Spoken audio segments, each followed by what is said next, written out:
Alrighty. Good evening, everybody. How we all doing tonight?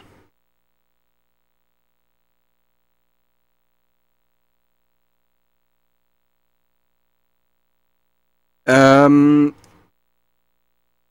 had something to say. I don't remember what. Those of you who've been watching for a while will, sort of recognize this is, not my usual stream time. I don't normally stream on a Saturday night because work. And really probably shouldn't be streaming tonight because work. I'm actually quite tired. But I wanted to play more Front Mission. That's simply it. I was going to stream last night as well, because I wanted to play more Front Mission, but I got home from work last night and nearly passed out in my chair, and I was like, alright, maybe I'm a little too tired, so I didn't end up streaming last night. I think Grey Rock is where we need to be. I believe we've already got the mission briefing. We just need to deploy.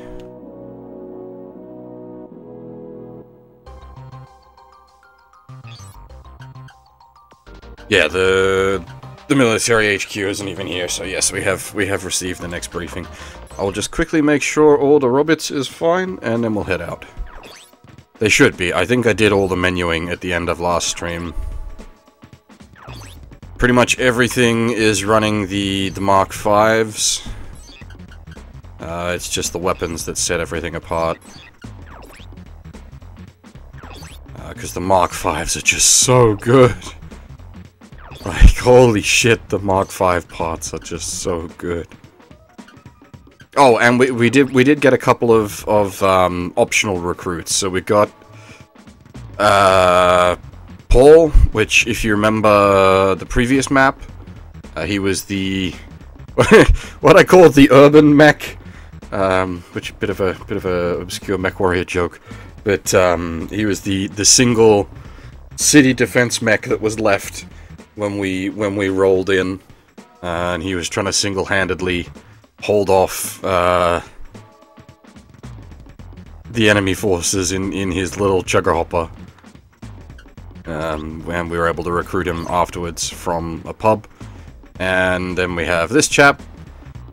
Yeah, basically a trash can on legs. That's it doesn't quite look like an herbs here, but it's like on map sprite made me think of an herbs, especially with the way it was operating. Getting bullied, and then suddenly shooting missiles in people's faces. What was this? Yeah, Adler. So this is we bumped into the guy that owns this mech a couple of times in the bars, and he basically told us to fuck off. And then we walked up to him and was like, "Hey, join our crew." And he's like, maybe not, but if you beat me in the arena, I will. And then we whooped his ass, and he joined us. And he actually seems like a decent bloke, because, like, when he joined you, he's like, alright, I accept that you're better than me, and my way of operating is everyone comes back alive, so I'm gonna do my damn best to make sure no one dies out there. So it's like, alright, you started out as a bit of a dick, but maybe there's something not so bad about you. But we won't be really using either of these, which is why I haven't upgraded their mechs. Like, he's still in the Mark 4 parts, and this guy's in his, like, yeah, whatever the hell that is, mess of garbage and a rocket launcher. One thing though, machine select is not what I want for this. I need pilot select. Where is he? Adler. He does come with stun, which is crazy good.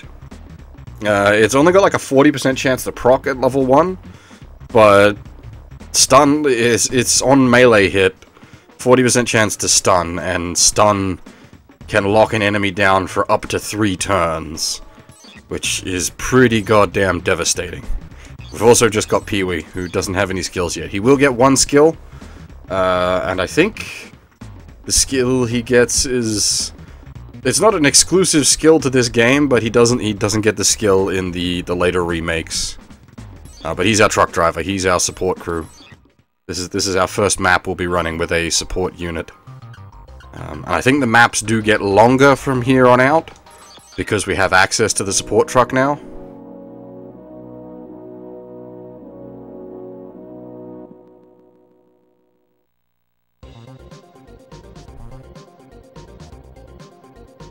It's not full random. It's annoying to proc, but you need to have X amount of points in a particular class type, and then when you get a base level up, if you've got enough points in that particular class type, you get the option to learn a skill from that class type. Which is why I've had everyone sort of focus more on one class of weapons, where possible. Some people are a bit more all across the board, but I've tried to focus most of the crew on either short or melee, and we've got just long experience in there as we've hucked missiles. I haven't really been, like, intentionally grinding anyone's long-range experience. The missiles are just nice extra. Well, that's not really right, because the missiles are really powerful and certainly an integral component of how we operate, but I haven't got anyone specialized for long-range, because you do want people with long-range stat, because the way the stats work, the higher the stats, the more damage, the more accuracy. Obviously, just the better you are at doing the thing. But there's only one long-range skill in Front Mission 1, that being Snipe, which greatly reduces your accuracy, but allows you to pick which part of the enemy mech you hit. Unless you can get it up to level 3. If you get it up to level 3, I believe it doesn't reduce your accuracy at all. And if you get the... I believe it is fairly random if you get the final mastery of a skill. But if you get the final mastery of Snipe, it actually adds 50% to your accuracy when you're doing a snipe attack, which is crazy, but you're basically never going to get that skill, so don't really factor it in.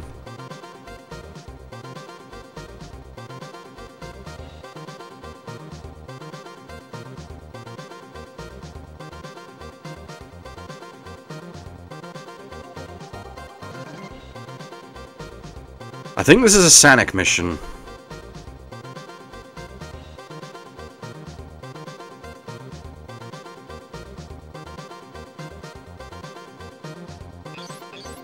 Yeah, we gotta go fast. We can't actually deploy everything? Really?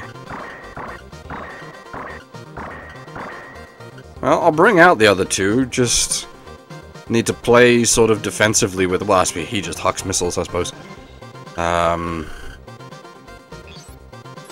mean, we'll bring them out because why not? So long as they don't die. There's no reason not to bring them. Even if I don't want to give them XP, I can just have them hang back or body block. But yeah, so there's a bunch of SAM trucks hanging around the map, and we need to smash them all within the turn limit. So, as I was saying, we need to go fast. Also, as I mentioned, we got our own truck now. The truck's a little awkward. You can turtle really well with the truck. Every mech that... I can't remember if it starts their turn or ends their turn next to the truck gets free repairs. And you can also switch weapons if you, I believe, start your turn. Yeah. If you start your turn standing next to the truck, you can change out equipment. So, say, for example, if you remember a few maps back when we didn't have the better machine guns, and Lloyd was hitting for piddly squat damage due to the enemy's defense being too high for his machine gun, we would have been able to switch that out for a rifle or something on the fly. as it stands now, we shouldn't need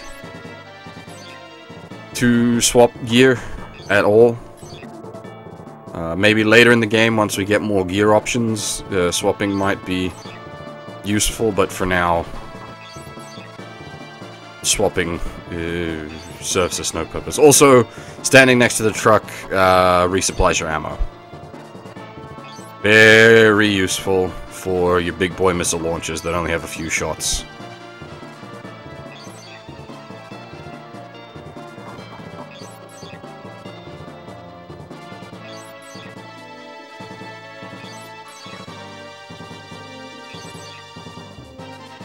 I think Frederick has our most long-range skill on any one pilot, which is odd. The reporter. Ace reporter! Good with missile launchers. Actually, not very good, just got most missile launcher XP for some reason. He's had horrible luck actually hitting things. That is likely just up to the RNG, but,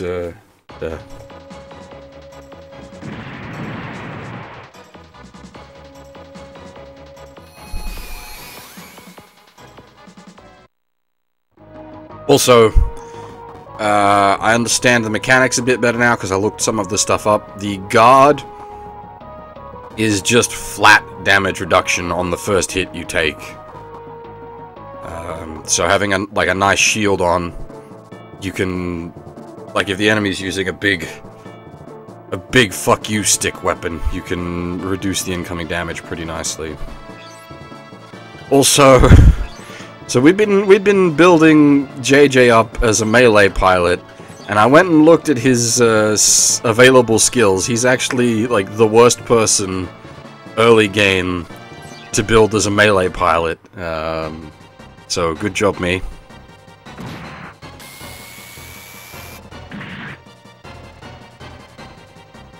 He can only learn double strike out of the 3 melee skills in the game, being double strike, stun, and something else. He can only learn double strike. Double strike is like the key one, but on your melee monsters you want double strike stun, because that's just godlike.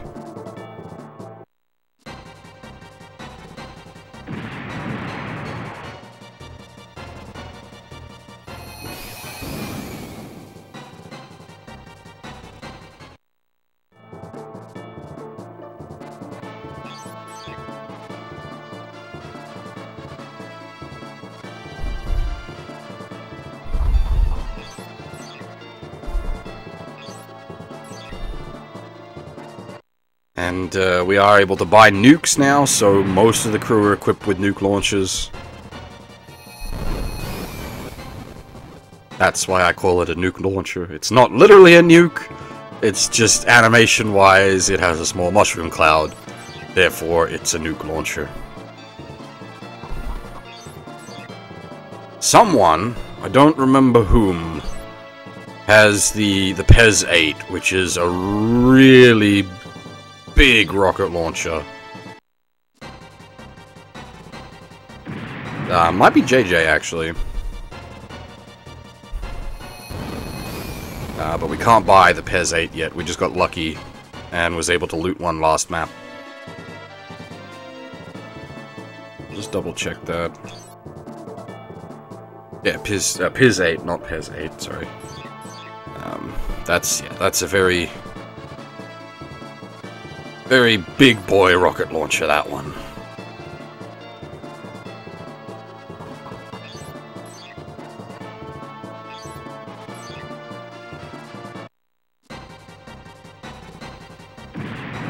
I mean, RNG is just like the tactical strategy game genre is RNG. That's just part of life. This isn't like a portable Tears of Brutal.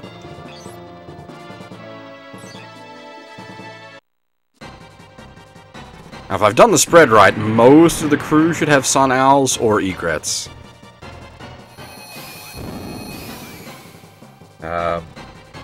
The Egret fires 2 shots at power 22, The Sun Owl fires 3 shots at power 14, I believe it was.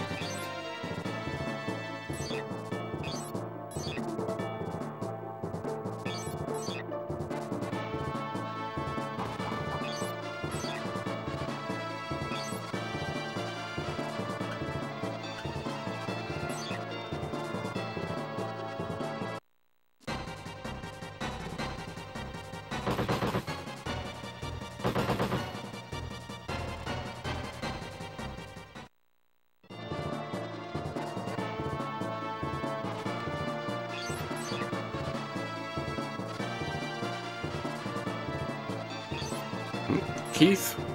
Yeah, Keith, we've been building his melee because he learnt double really early for some reason.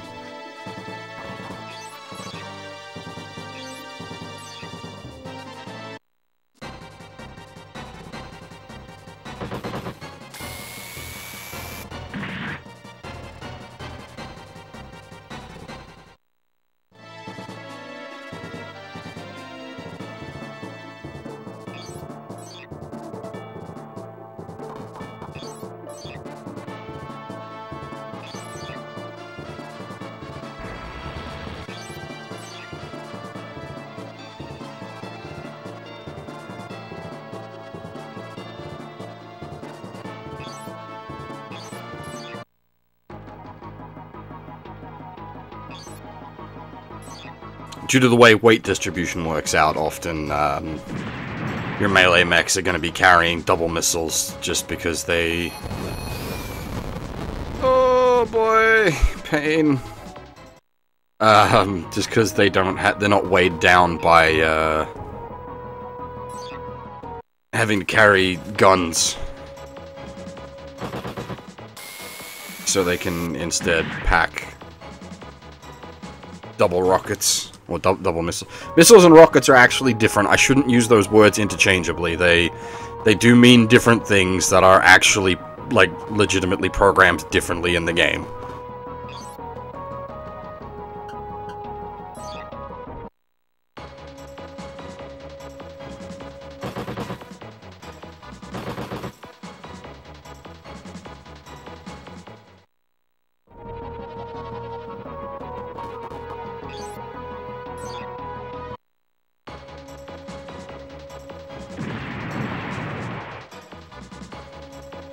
I got a fucking double egret? Jesus.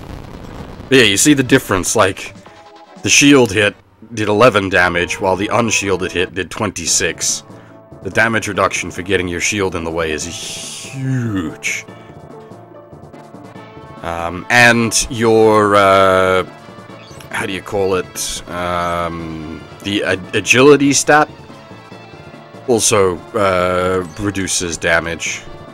Increases dodge and reduces damage. It's your all-round defensive skill. Okay, so we need to be careful about time. If we futz about too much, we will end up hitting the turn limit. We'll get bogged down, basically, in enemy mechs. So I need to not take this too casually, because, like, beating these guys up, not too difficult. Beating these guys up and making sure to take out the missile launchers in time, it's a little more difficult. You just get 23 XP for missing? Alrighty.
The explosion on the egret is very satisfying.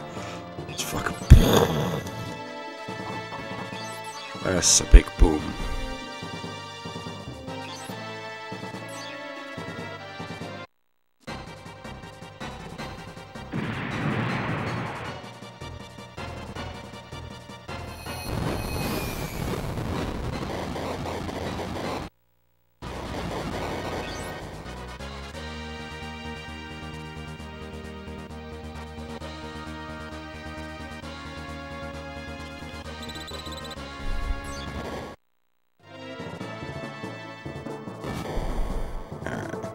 Unfortunately, we're not going to be able to get anyone to move into that gap to take advantage of it. Which is a shame. You can use the truck offensively. You probably shouldn't, but you can. It has a pew-pew gun.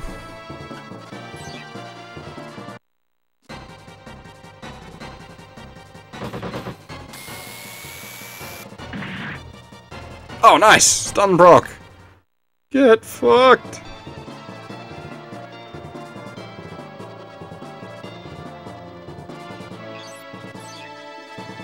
Technically, if anyone's gonna be our melee monster, it should be Yang. She's our only, like, actual melee specialized person. Oh, I think the other chap might be as well. I didn't look up his preferred combat class. But Yang is actually melee specialized.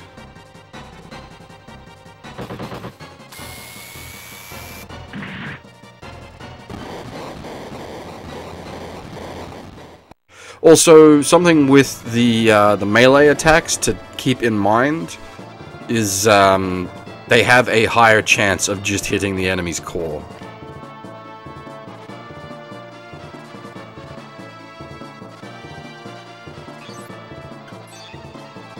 Not guaranteed, obviously, but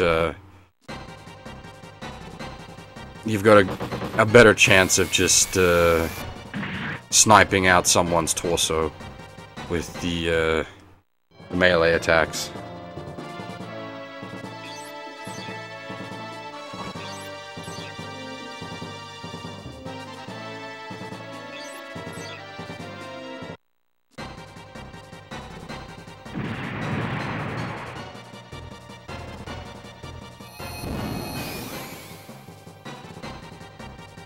Well, that was a bit of a waste.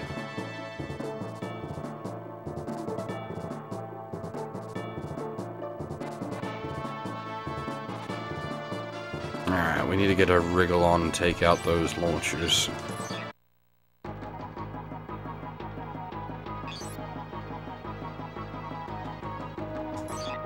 This could go badly.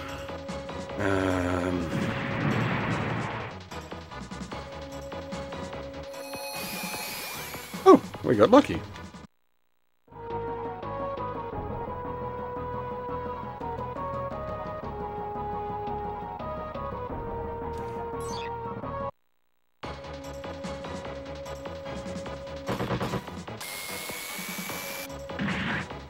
Oh well. Not a core shot, but he's now absolutely impotent, so we can ignore him if needs be and just distribute free XP where we want it.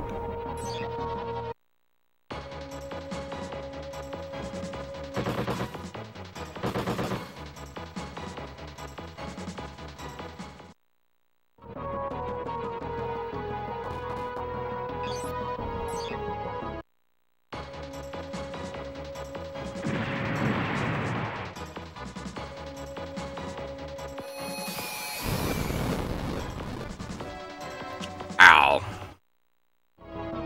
The downside to being able to buy egrets. The enemy can buy egrets.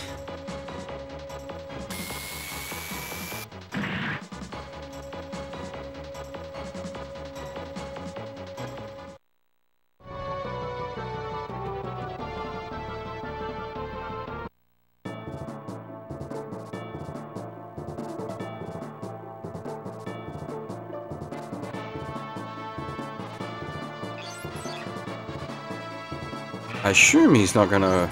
Oh, actually, I can just... Whoosh there. And, Yep, I'm working on it, don't worry. I'm well aware of the encroaching time.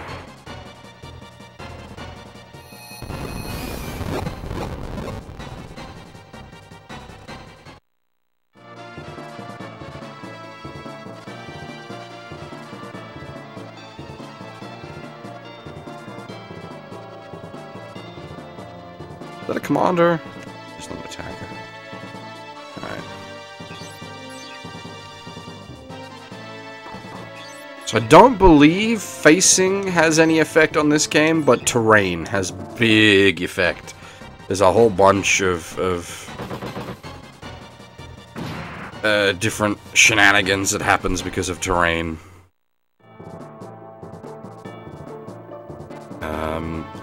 It's a little difficult to tell, but you'll note if you can see when I'm scrolling the thing where it says GE, which stands for Geo Effect. That tells you what how the hit percentage is affected by that piece of terrain. So the dirt is only 8%, whereas the grass or the jungly tiles is 20%. The actual trees are 0%, but that's only because you can't actually stand on the tree squares.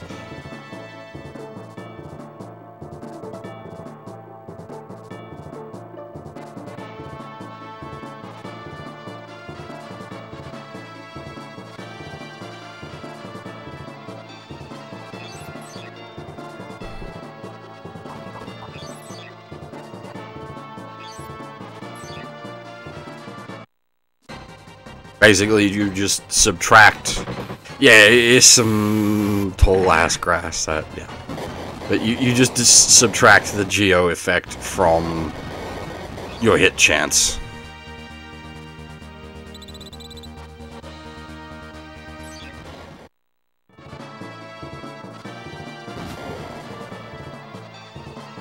So, you can get into some pretty squicky situations with terrain effect.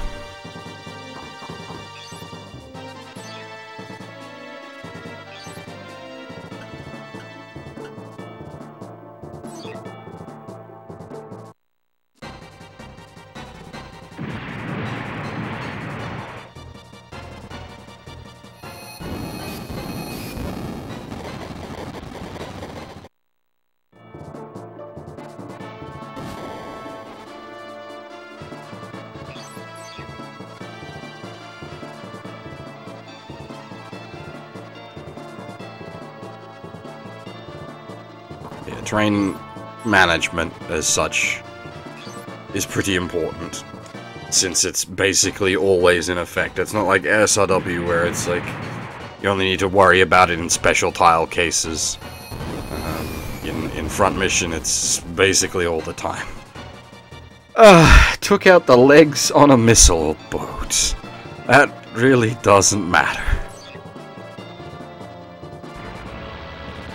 I mean, better than taking out nothing, but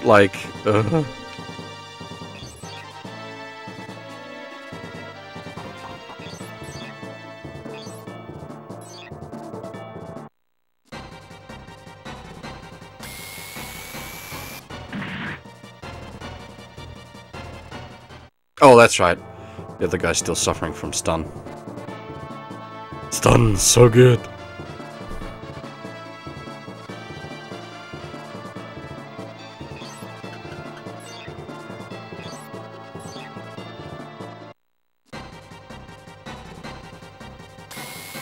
Oh. Stupid. Well, we farmed him for XP, I guess? Maybe not so stupid? We just don't want to be farming for XP quite yet. Do you have any missiles left?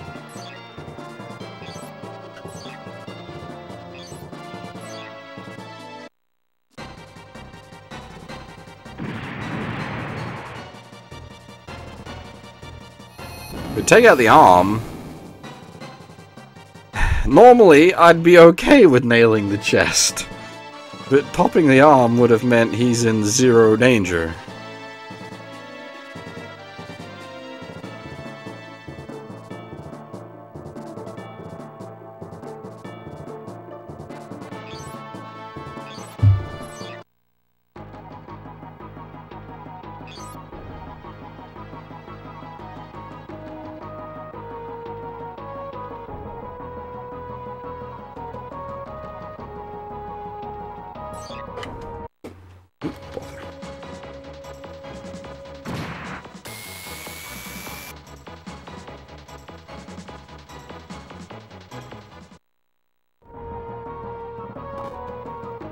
I believe one of the changes they made does alter the geo effect on the grass tiles. In the well, I think it was even on the PlayStation port. I think they are much less powerful.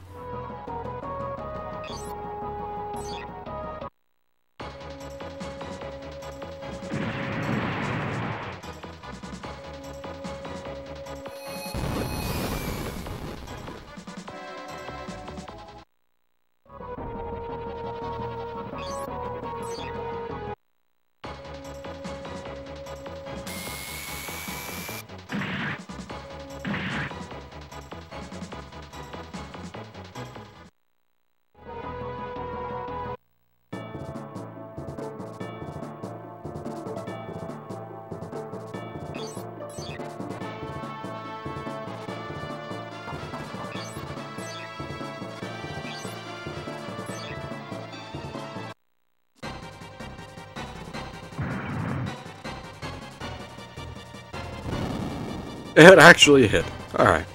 That's the big downside to those hybrid short long range weapons like the bazooka and the grenade launcher, is their accuracy is fucking terrible.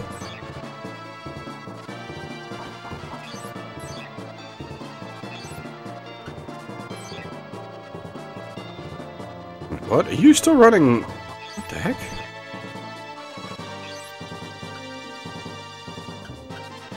Why are you running? Oh, are you at, like, equip load limit? You must be, because there's no reason I wouldn't have upgraded that to the better 3-shot.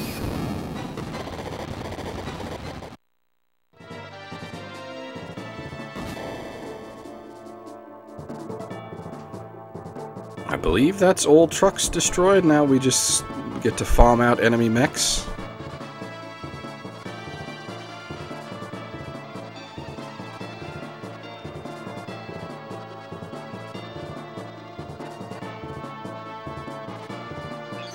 So this guy is essentially just a delicious nugget of XP.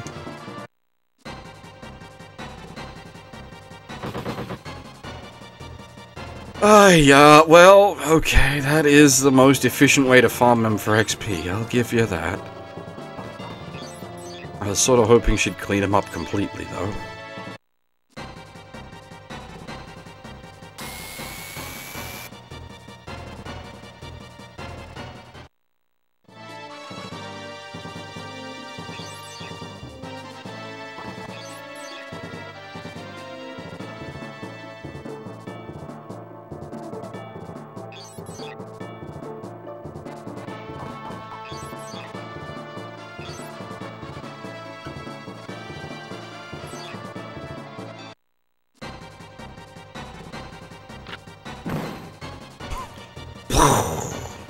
Fucking took your arm.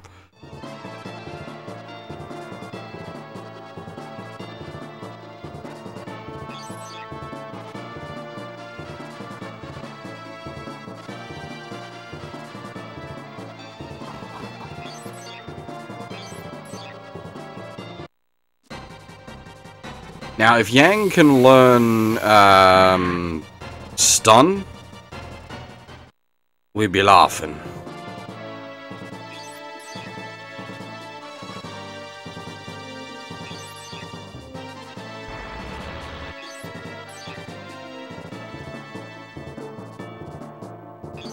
Well, she can literally learn stun, just a matter of if it comes up. Oh my god. I don't know, did he forget to equip his, like, glasses or something? He apparently can't see shit, Captain. He's missed, like, 3 turns in a row.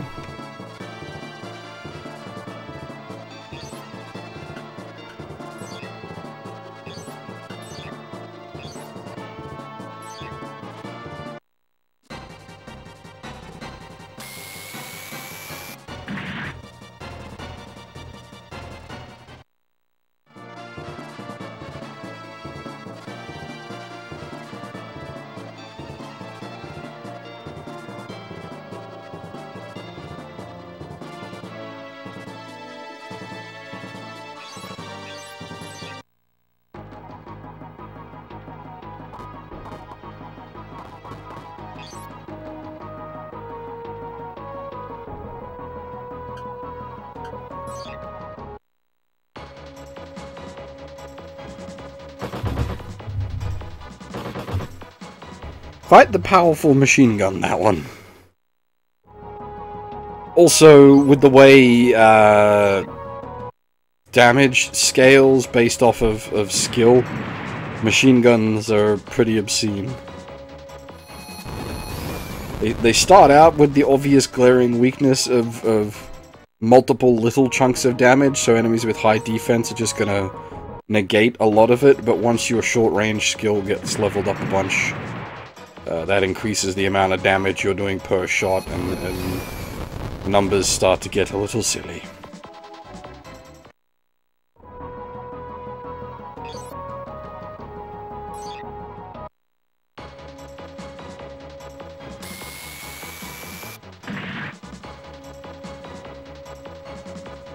I swear he has missed like every swing. I have not played Langrisser Mobile. I did download it, but I just never ended up checking it out.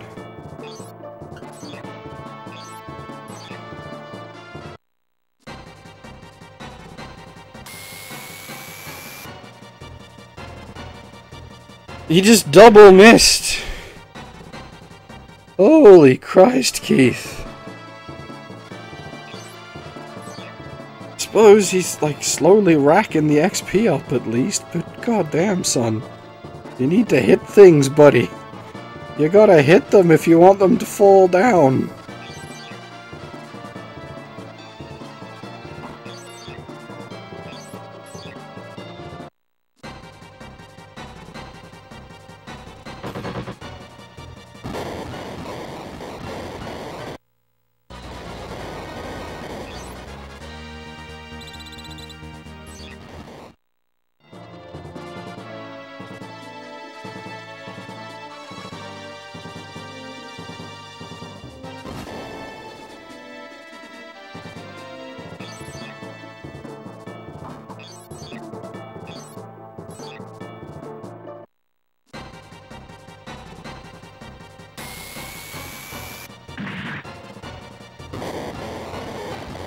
JJ, who, as I said, is, like, out the worst possible choice of your early game crew to be a melee guy, is actually doing a really good job as a melee guy.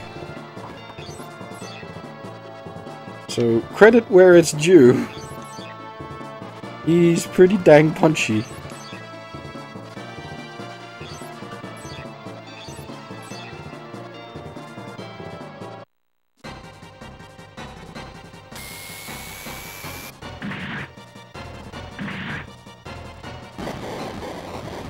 Nice! 120 XP. Very nice.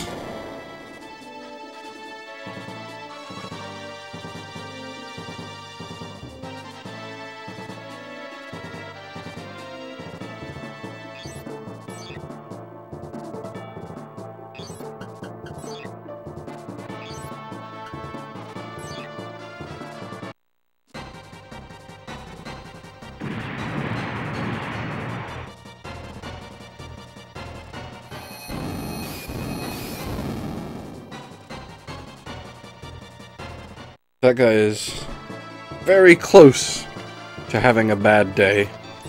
I may diddle him with the truck. Give him the pew-pews!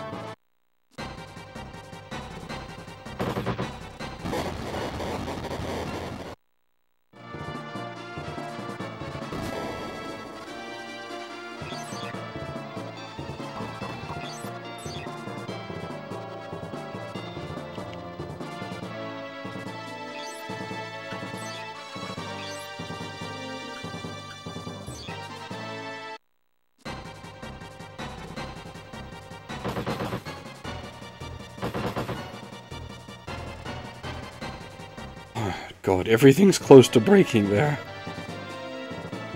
That's a lot of damage across his mech.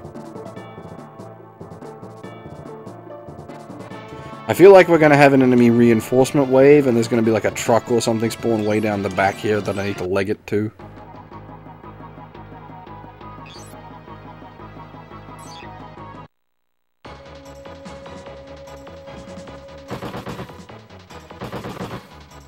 Well, he lost his bazooka arm, that's not great, but he still got his machine gun missile arm. So that's something, at least. Now, Frederick! Not Frederick. Frederick's the reporter. Keith! If you would like to hit someone, I'd be very grateful. Before you fall apart. He might be dead. He's dead.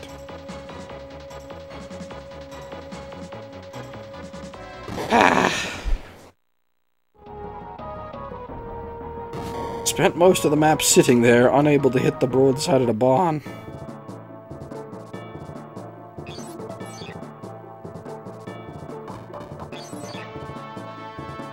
Didn't mean to hit end there, meant to go for the missiles. Maybe I was out of missile ammo?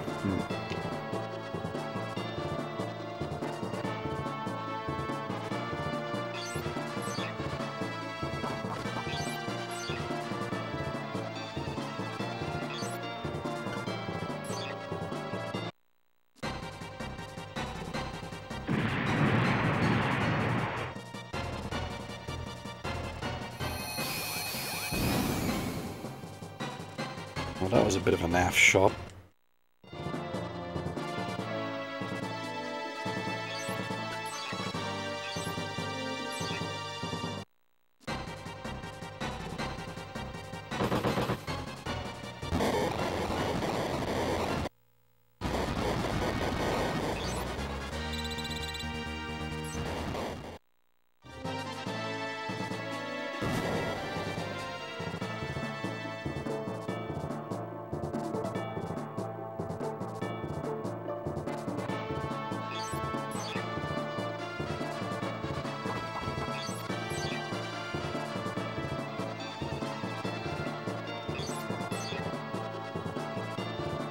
I just realized there's nowhere to really retreat to on this map.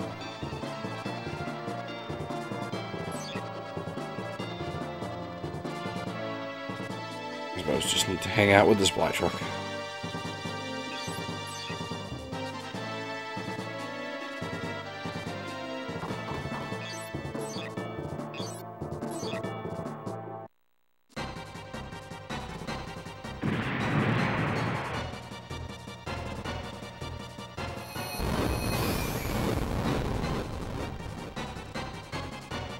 Well, alrighty then. We blew the crap out of his legs. Which means he gets to approach us slowly.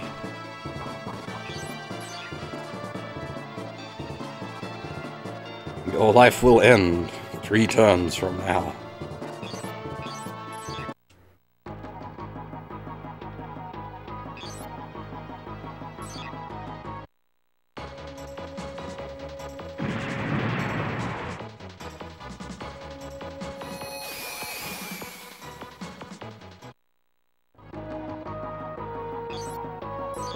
Oh, they're just gonna bully the truck. God dang it.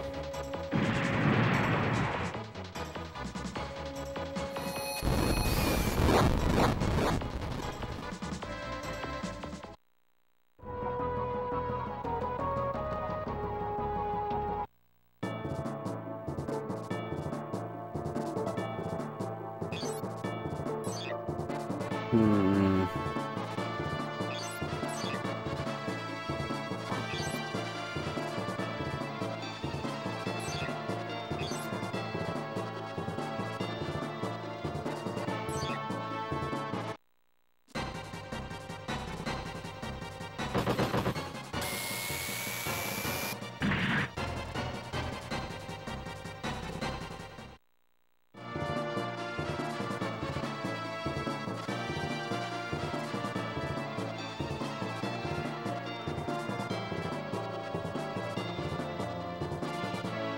Just in case it does pull some shenanigans on me. At this point it feels like maybe it won't, just due to lack of turns remaining, but you never know. I'm paranoid.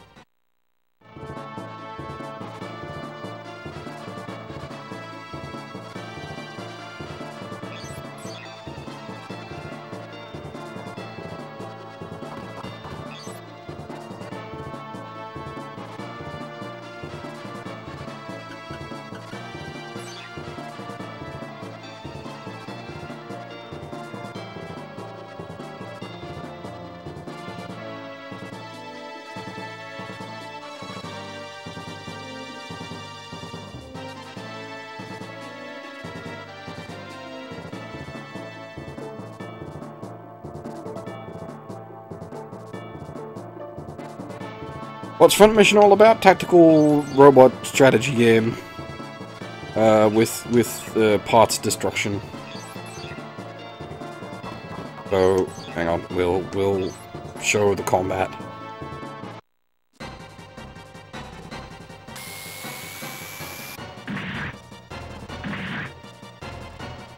So you'll note I punched his body there, and that guy in particular has already lost his legs. If you manage to take out an enemy's body, they will instantly die. If you knock off their right arm, that knocks off the weapons on their right arm. You knock off their left arm, the same again. You knock off their legs, it reduces their ability to dodge and drastically reduces their movement.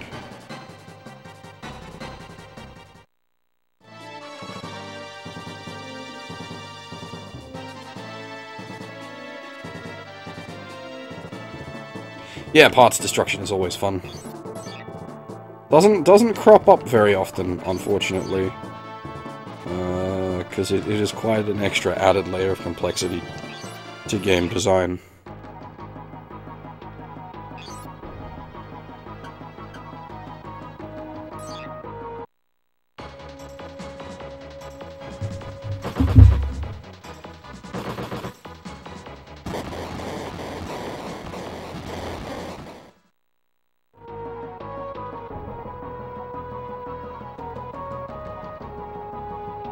Also, like, your mechs are heavily customizable. Not Armored Core tier autism levels, but certainly very customizable.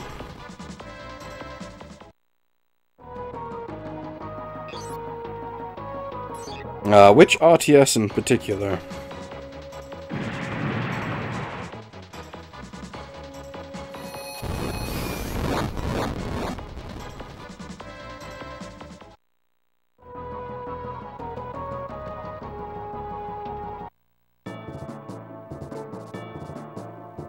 Ah, Warzone, okay. Fair enough. I thought you were gonna go for, oh shoot, what's it called? It's a mecha, like, customizable mecha RTS. Oh, dang. I've blanked on its name.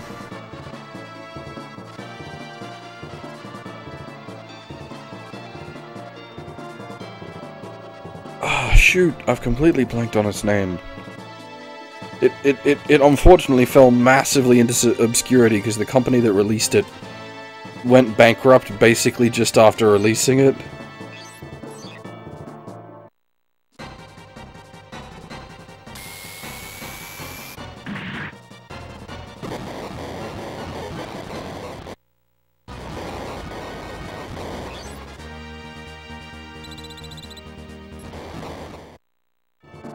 Not Golem. Shoot.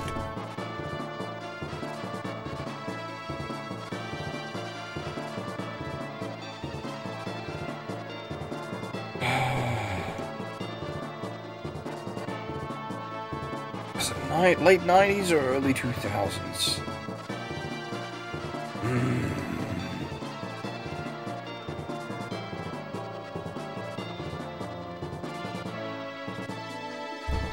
Give me a sec, I'll find it quickly because this is gonna bug me if I don't. Oh, excuse me.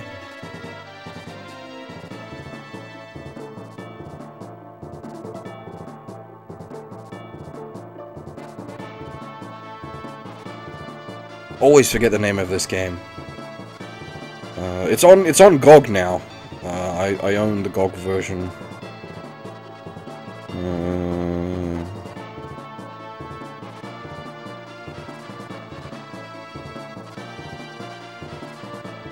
Metal Fatigue.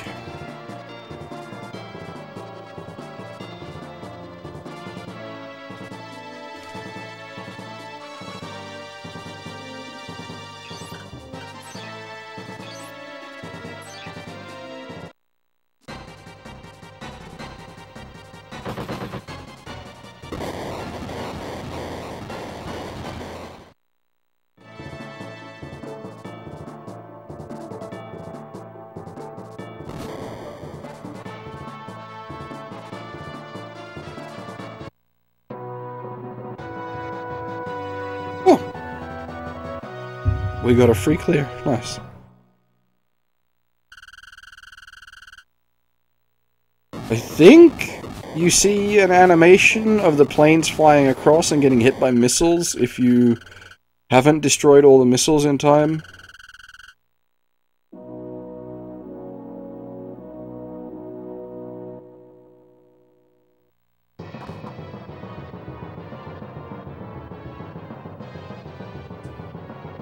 Oh, the back-to-back missions.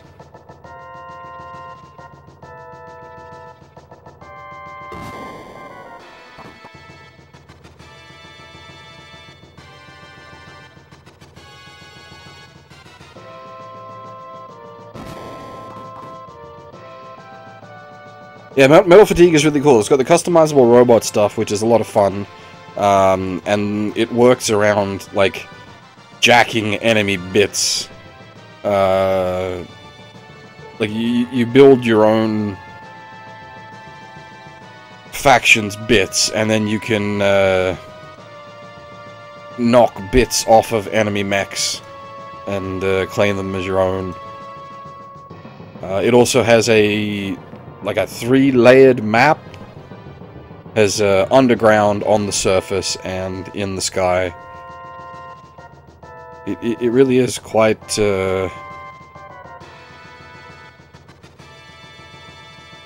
quite a cool game that nobody knows about, unfortunately.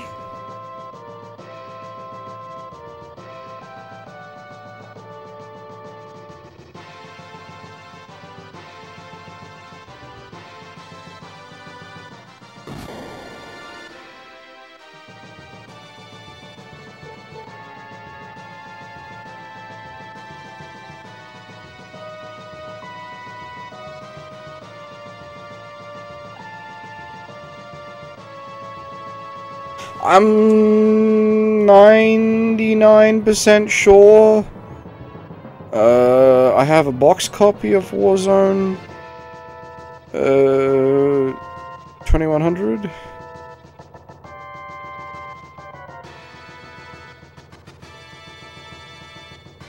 Let me double check the box art.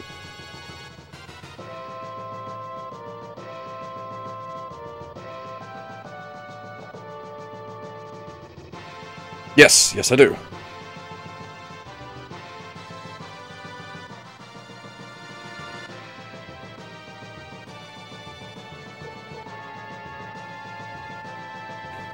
And in this case, yes, I have also played it. It's not something I've just got a box copy of and haven't played.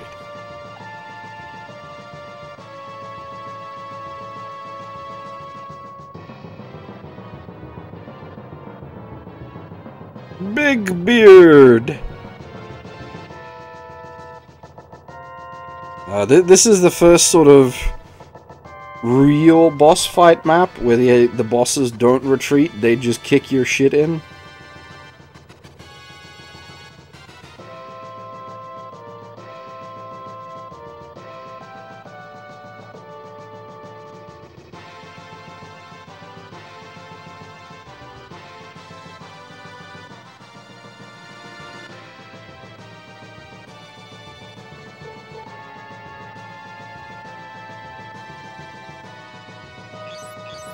I remember the last time I played through this game, well, last time I put any amount of time into this game in a serious way, this is the first map I lost on. And, the trick is basically do not split your forces. You need to focus fire the boss mechs, or they will fucking destroy you.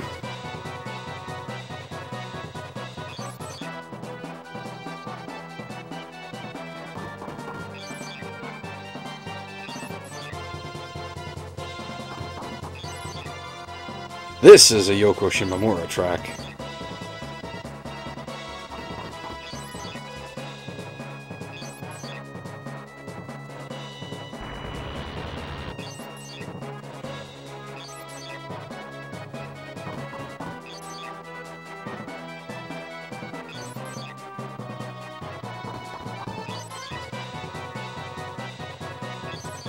%, this is a Yoko Shimomura track.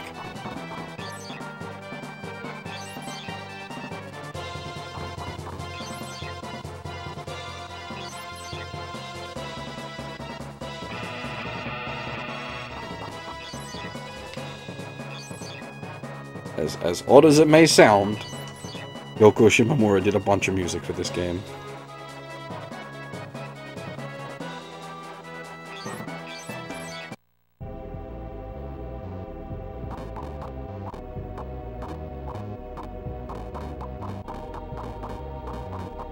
For those that don't pay as much attention to their video game music, she's the composer for Kingdom Hearts.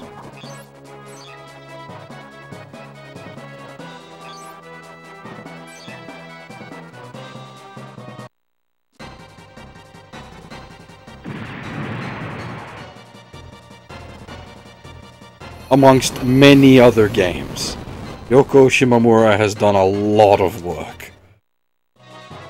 Her work is very distinct, though.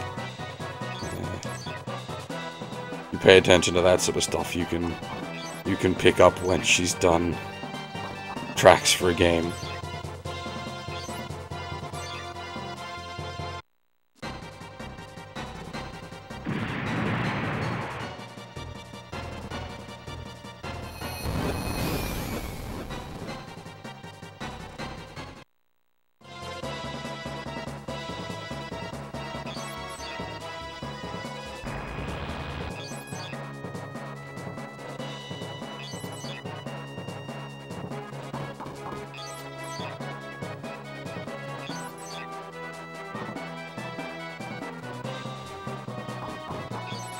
This is probably asking to get bopped.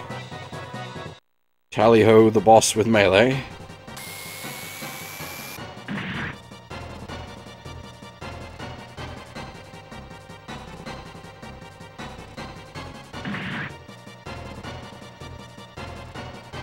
Ow.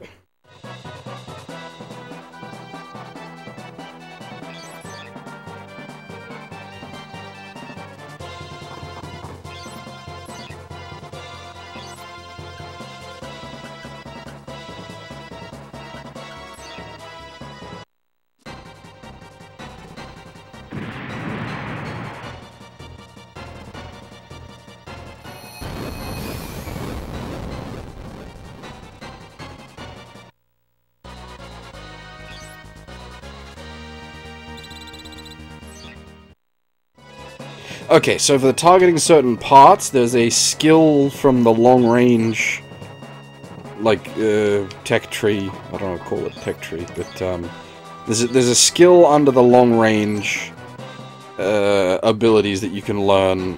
I can't remember specifically what it's called. It's called something weird. I just call it snipe. But yes, you can use that to target a specific enemy component instead of taking the random spread damage. The problem is, at level 1, like skill level 1, snipe has a massive aim penalty. Minus 50% hit chance.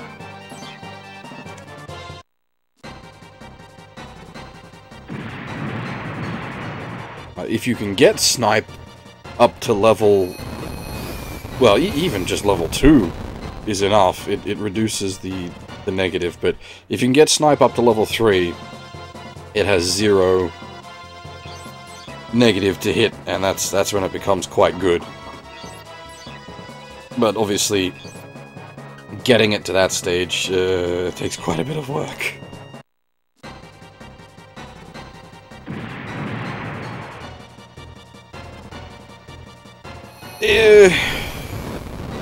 The long range skill, because the only skill available in this game in the long range category is the snipe skill, so it's a bit naff compared to like melee, where you get double hit and stun, which obviously swing twice is great. Stun is amazing.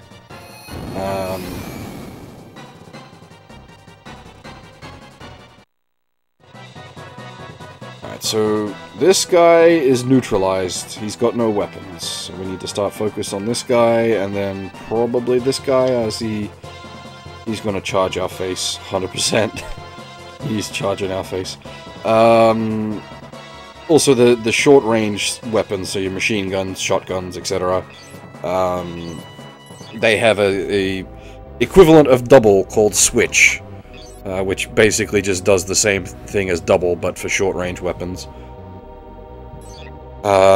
If we get really lucky with Adler here, well, if we get really lucky, he won't just instantly die, but if we get, like, double ultra lucky, he'll land a stun with his melee.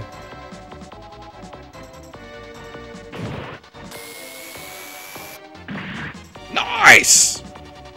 Fuck yeah! Hey, Doomtrack, how's it going? This is gonna hurt. The missiles on these guys are really gonna hurt. They got egrets with high skill. He could just potentially explode. Okay, we got lucky. If both missiles hit the core, he was gone. Because he's still in the, like, trash mech he started with. The enemy's just gonna bully the shit out of him because he's made of glass. I suppose at least he acts as a retard magnet while he's still alive. If I can not have him die, that would be nice, just so that I don't have to pay the repair cost.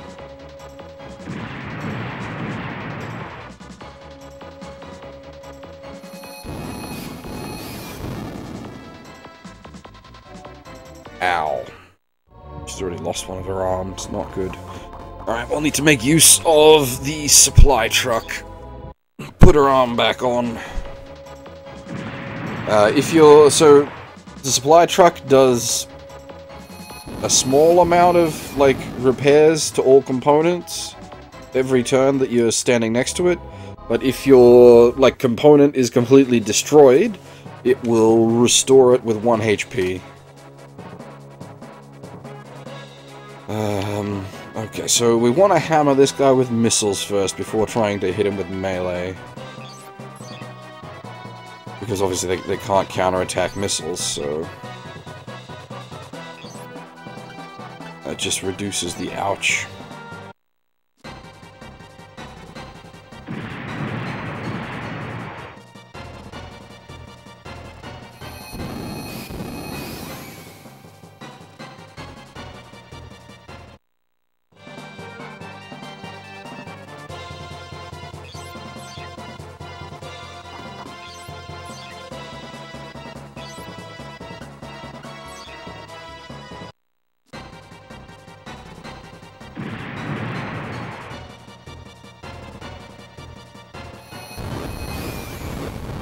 Nice!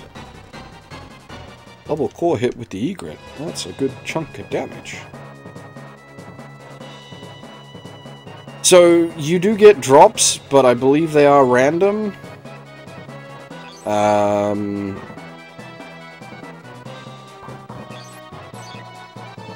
It might be static depending on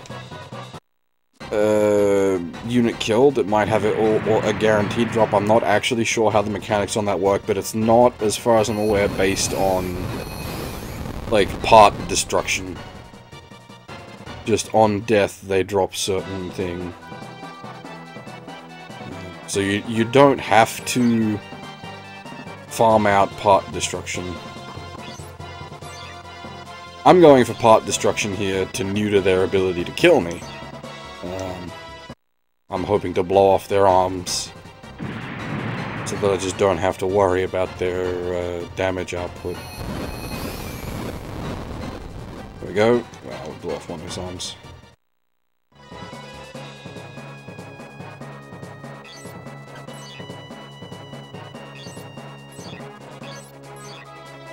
You probably want to retreat, actually.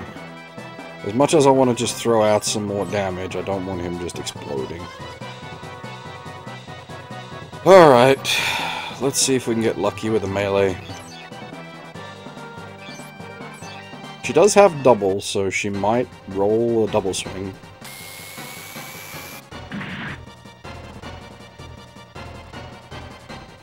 Nope. A lot of XP, though. Alright, now comes the hard question. If I throw a missile with Lloyd,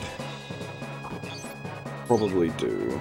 Just because he's still got a missile launcher available to him.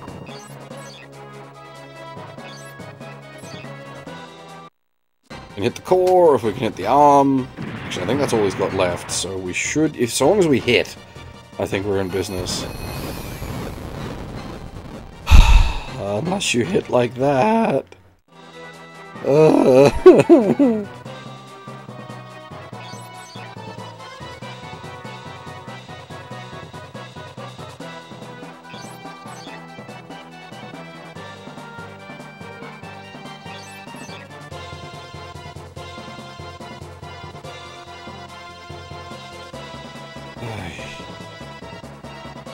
I'm actually worried about this guy coming round and diddling my support truck. That's probably like an actual legitimate threat.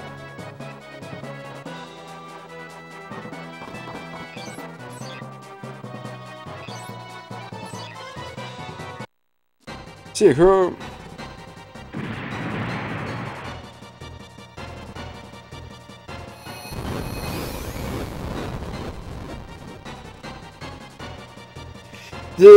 The car is reasonably durable, but these guys are really strong.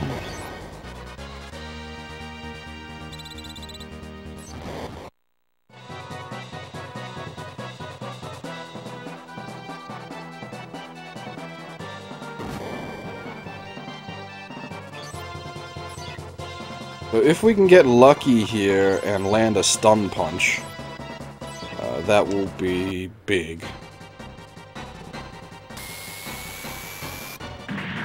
Nice! Stun them all!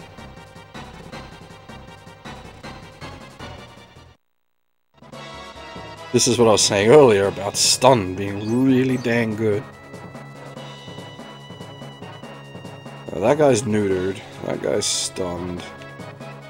So these guys are probably going to try to diddle my truck. Give him the pea shooter?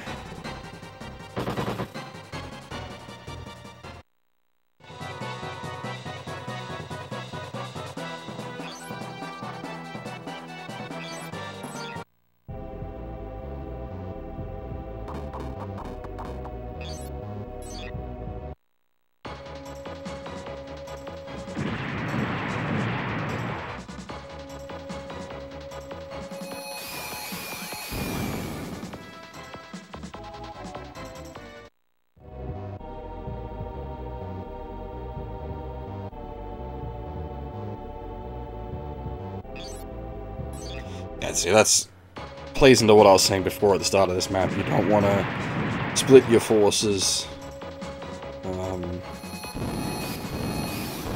Like, your initial reaction sort of is to split your forces to try to avoid being surrounded, but you need to concentrate fire on the enemy heavies, basically. Like, my forces are a little more split than I'd prefer them to be at the moment.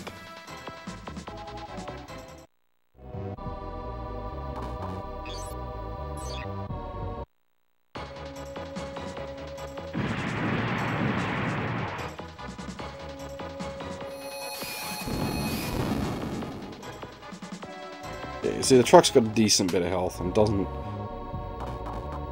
it doesn't just take damage like crazy.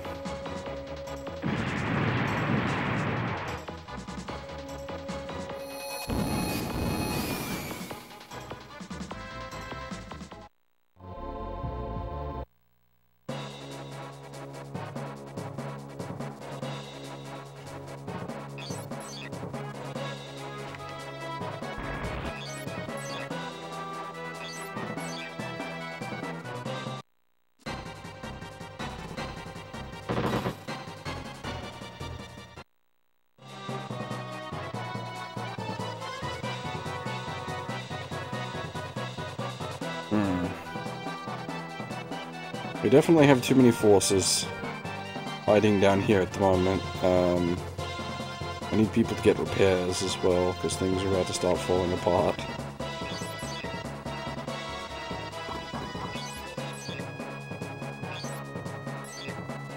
Yeah, the supply truck's good in this. Oh,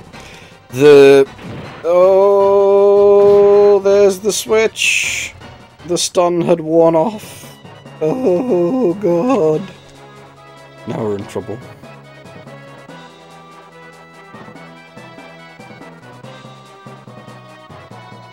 Oh man, this guy's just sitting in my way.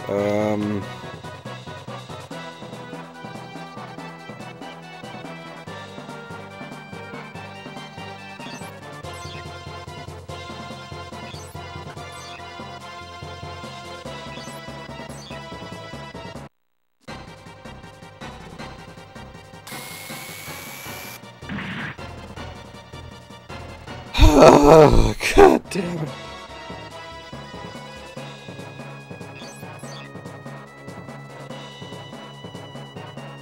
We'll give him the bone.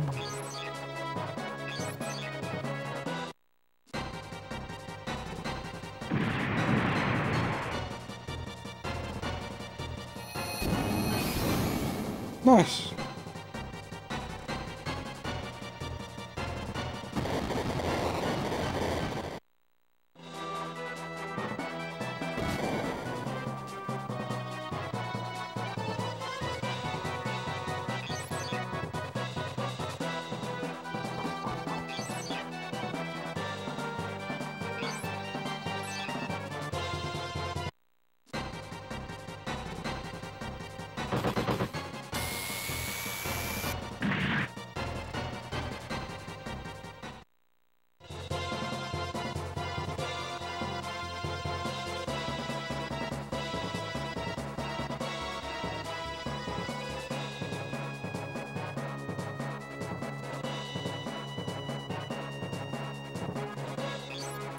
I need to clean up these chaps. Otherwise they're just gonna sit here and throw missiles at us. Make themselves very annoying.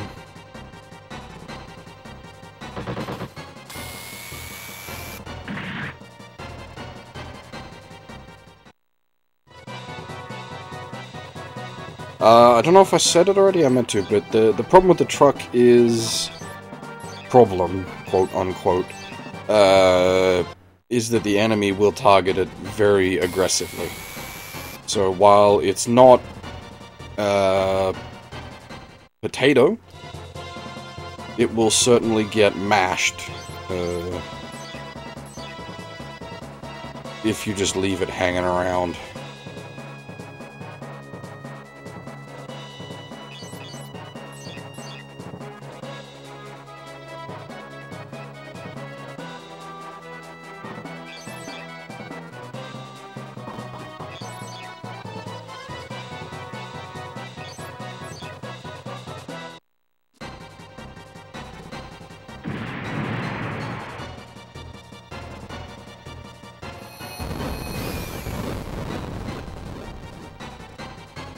Yep, you can use the truck as a retard magnet. Absolutely.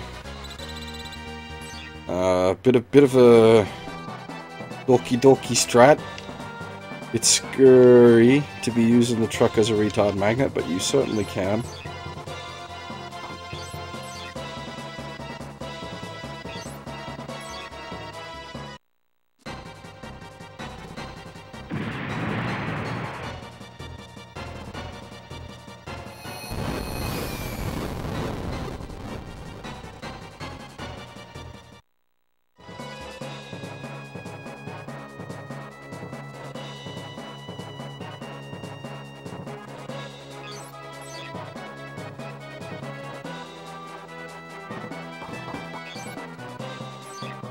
One truck.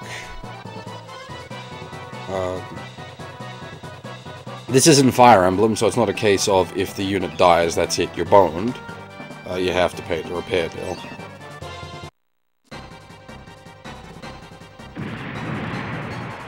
Hey, Zappa, how's it going?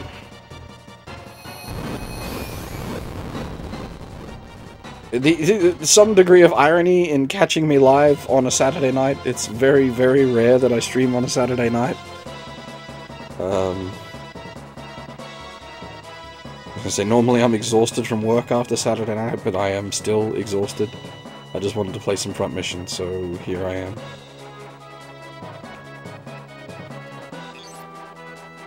This next counterattack phase from the enemy is going to hurt.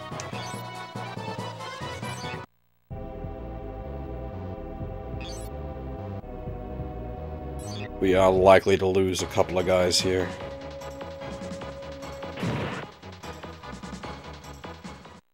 Well, that's everything broken except his core. I guess he can go hang out with the truck for a bit. Oof.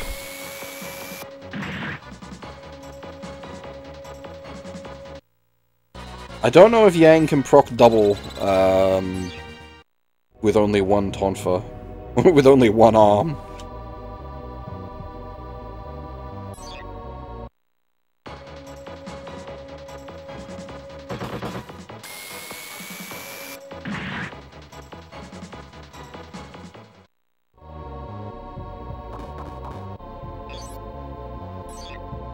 Oh, he's going to die. You got a problem. You gonna die.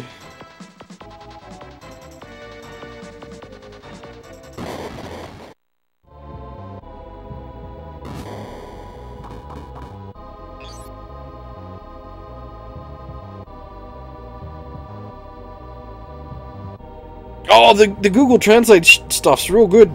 I don't know why more people don't use it. Like, using the phone app to translate on the fly is super useful. I've contemplated trying to work out ways I could use a emulator to allow me to essentially live Google Translate games, like any games, rather than just stuff I'm playing on my phone. But it's a bit funky.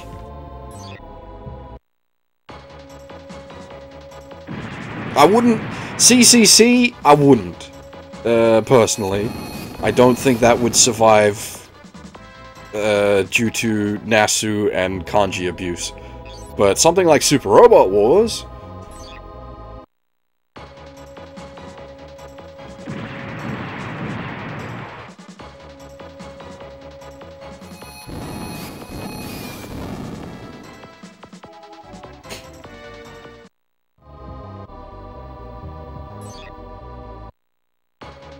Yeah, well, I've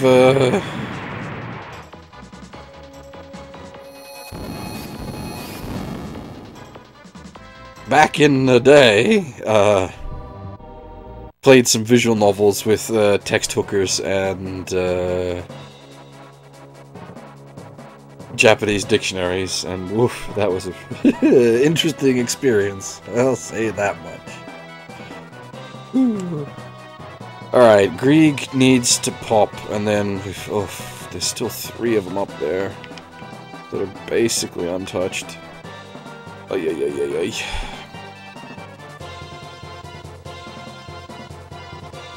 Kieran's greed, it would be fine. Anything like that isn't, like, real story heavy would be absolutely fine. Because, like, for GG, you only need specific things translated. And, I mean, arguably, we can play GG without auto-translate at this point, but...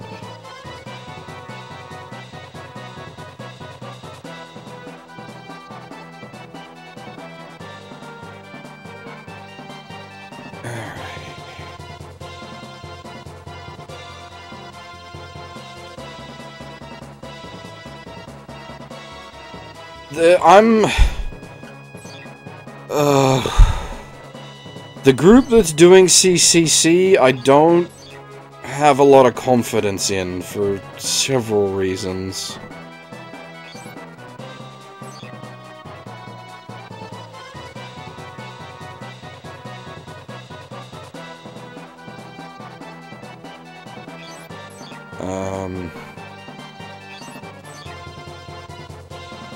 The guy leading the project the other day wasn't able to, like, he needed people to walk him through how to use DOSBox to get Windows 3.1 working, and had no idea what a virtual machine was.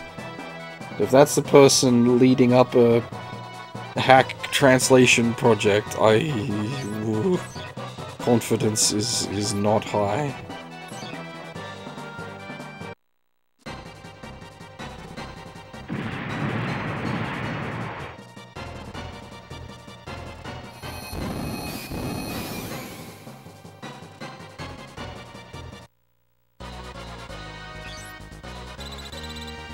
If we can get lucky and just blow Grieg's arms off, that'd be nice, because I can just write him off at that point.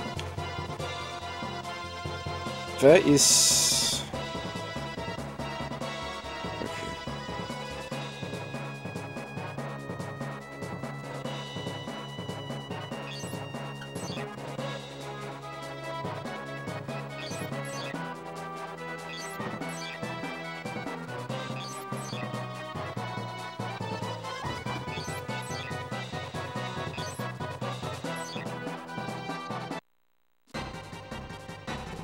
You get very lucky here, he could blow... Ooh, he got one of the arms. That's a start, but unfortunately Grieg still has his big cannon left. Which is indeed scurry.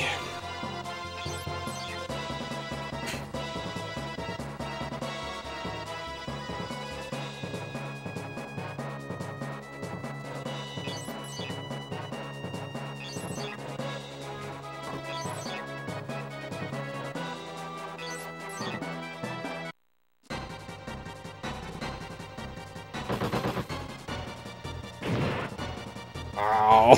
See? That's why the big cannon is a scurry. Ow.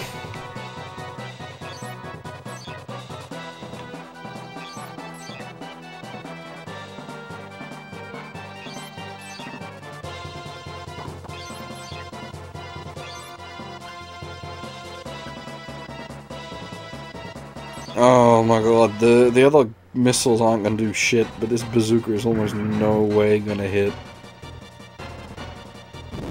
Oh, nice! He blew the fucking arm off as well, very nice. Alright, now we don't need to worry about him until we're done cleaning up all the other nastiness.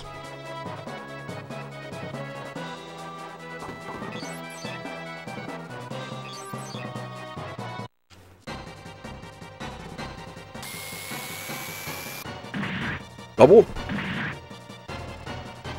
No double.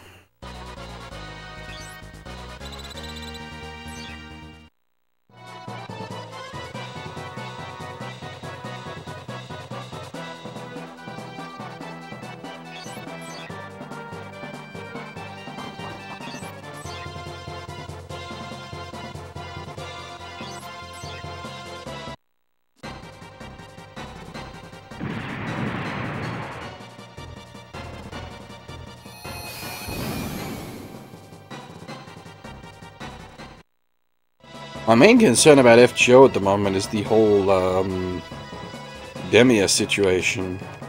While I don't like care about Demia, the fact that they've gone back on their no censorship stance is a big concern. There's some big red flags.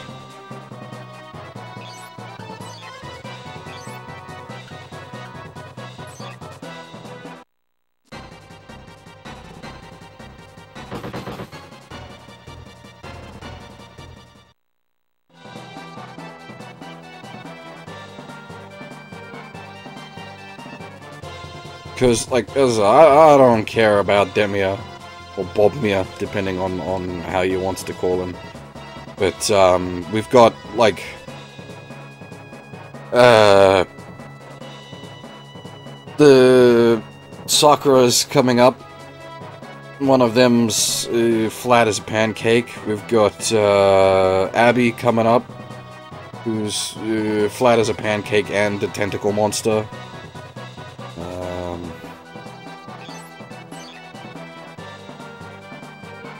Yeah, I has concern.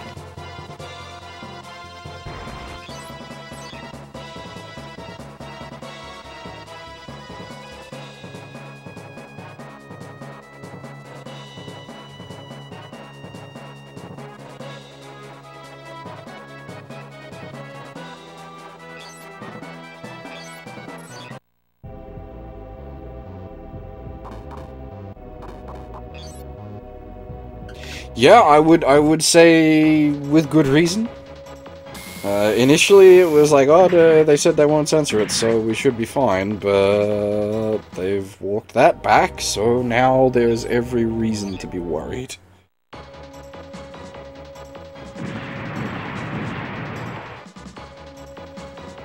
Oh, please don't snipe him out. God dang it.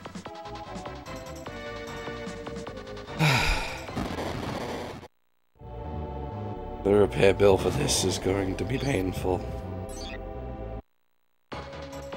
Actually, I should probably stop worrying about the repair bill and just worry about surviving.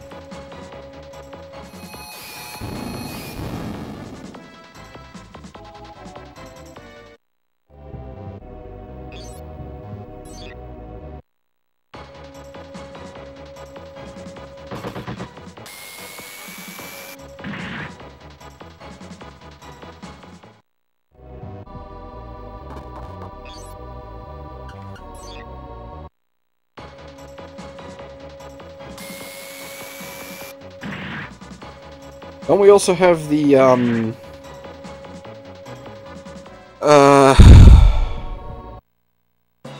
Disgaea Artist Assassin, Tenpai Saito? Which is very, excuse me for being flat, assassin, if I recall correctly.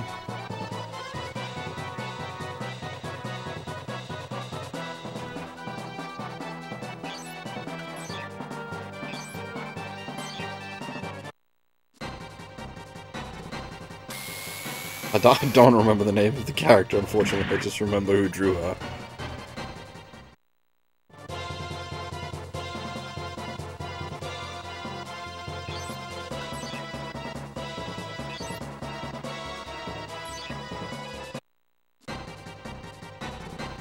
Hold on, give me a minute.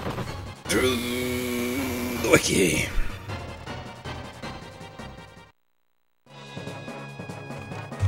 Just type in Tenpai Saito FGO, assuming I'm not spelling the name wrong. I probably am.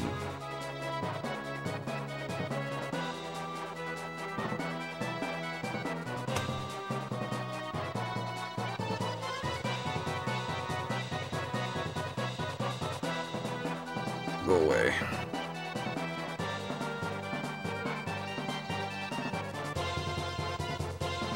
Oh, not Tenpai Saito, sorry. I'm getting my artists mixed up.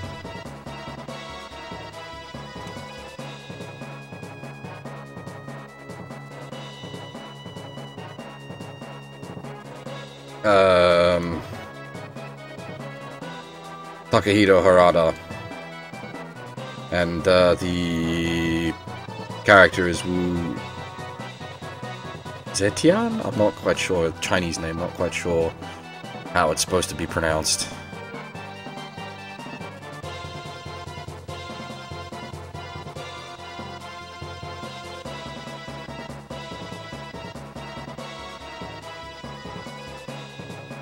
Because, yeah, her non-stage 1 art is like micro bikini on washboard. It's not even a micro bikini, it's a ribbon.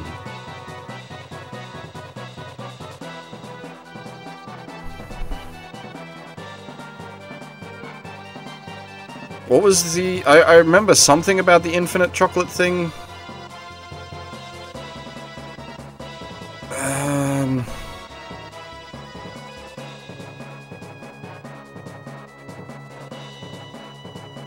It was like...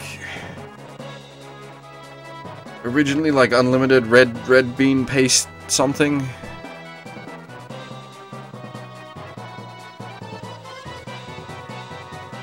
A black bean paste, okay.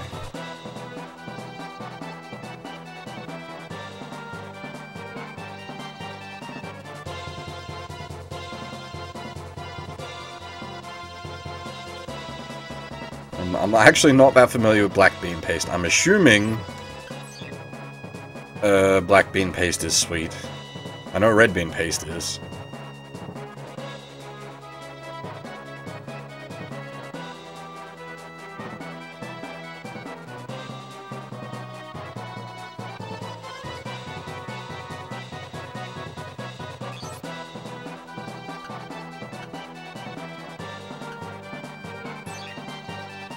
I'm not a big fan of the red bean paste. I know Nova likes the red bean mochi.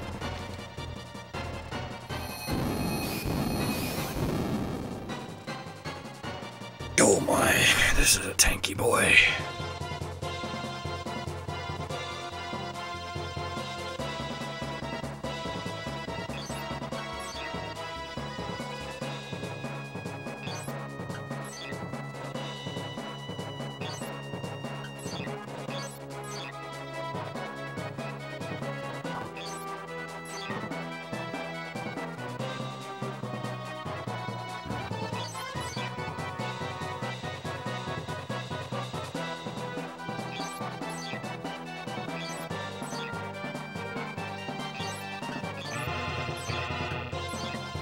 We need to put some repair parts on the truck just so that it can repair itself once things go sour. See, I like a mochi with like vanilla or actually vanilla mochi with vanilla filling is fucking delicious. Nom nom nom nom nom nom nom.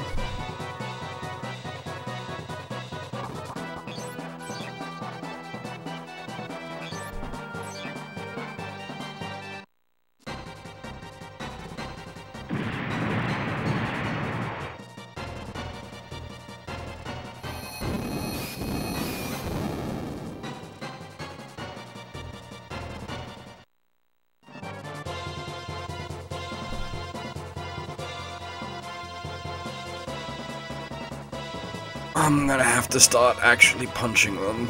Yuck. This is gonna hurt. I think Lloyd's still got... oh, he can't fire the... oh, he's probably out of ammo for the egret. Crap.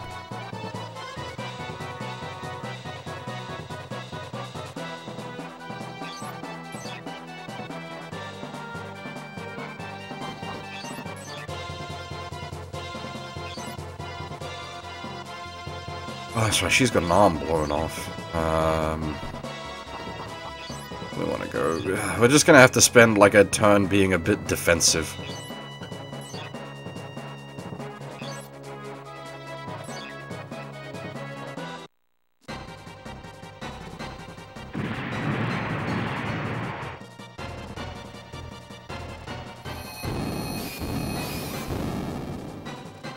That guy, like, actually scares me because he's built as a melee monster. I'm worried he's just gonna walk up to people and start popping them. Oh dear. This is a mess.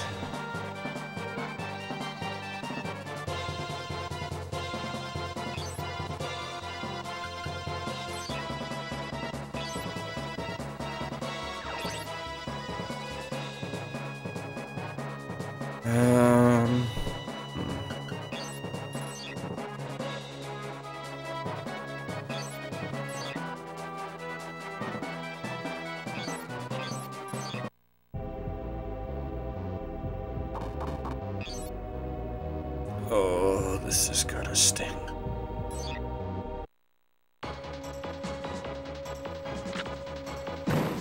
Oh, nice! Big core shot.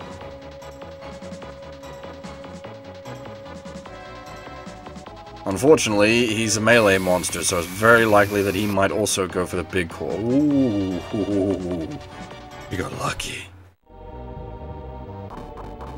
Holy crap, we got lucky.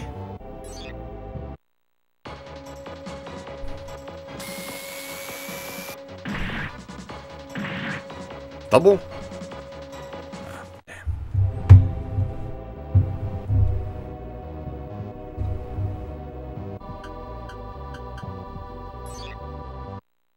I am worried that Yang is just gonna fall apart from like a critical core shot. I really should have her get up there and hang around with the truck as well, because she's pretty good in melee. It's just that she's falling apart.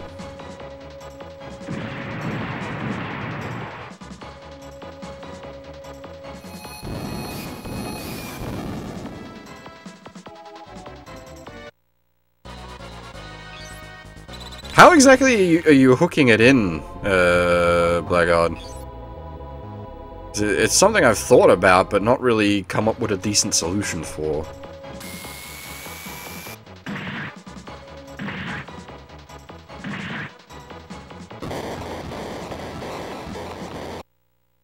Oh, okay.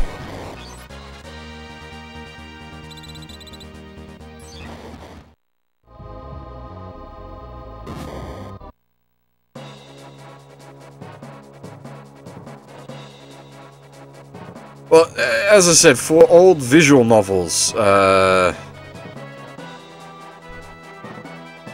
used to do the text grabber stuff, but that's super dodge.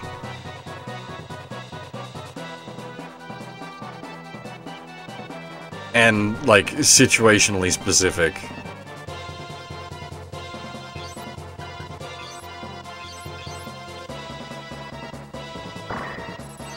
Oh, that's right. I completely forgot. I've got flashbangs on people.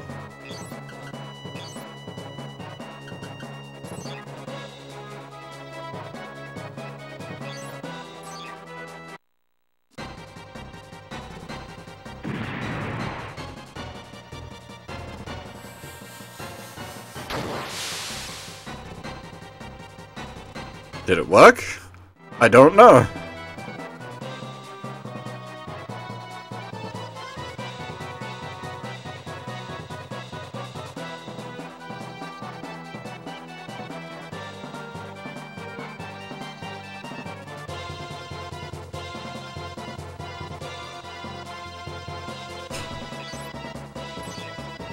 This guy was disabled, right?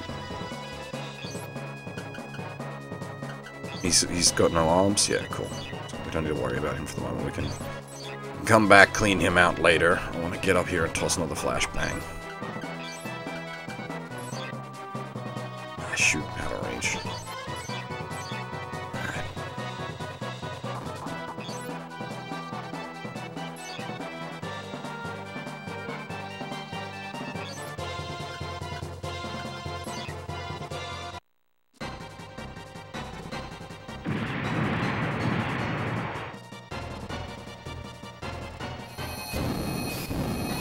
I think that rocking back and forth means they are stunned. Yeah. Okay, so it did work. It just didn't say stun. But I think maybe with the flashbang, it's just assumed it's auto-applied. Now, JJ should have The big gun? Question mark? I'm pretty certain you have the big gun. Interesting. It hasn't refueled?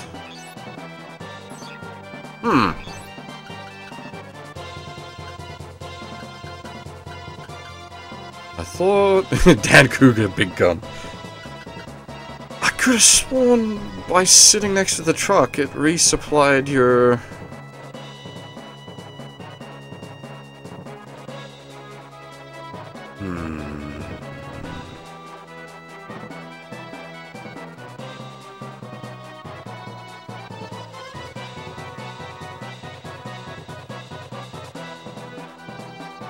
Because supply just has you muck about with your weapons. It doesn't actually...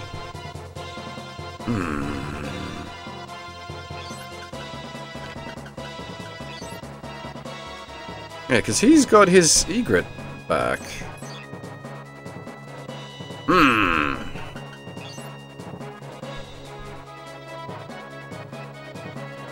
Most curious. She does not.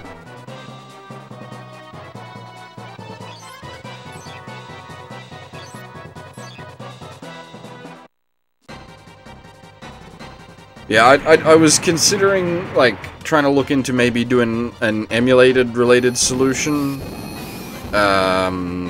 If there was a way to have a phone emulator run the translation app and then trick the phone emulator into thinking a certain part of your screen is what the phone's camera was looking at. But that's probably something I'd actually have to, like, write code for myself, because I seriously doubt anyone's made something so obscure.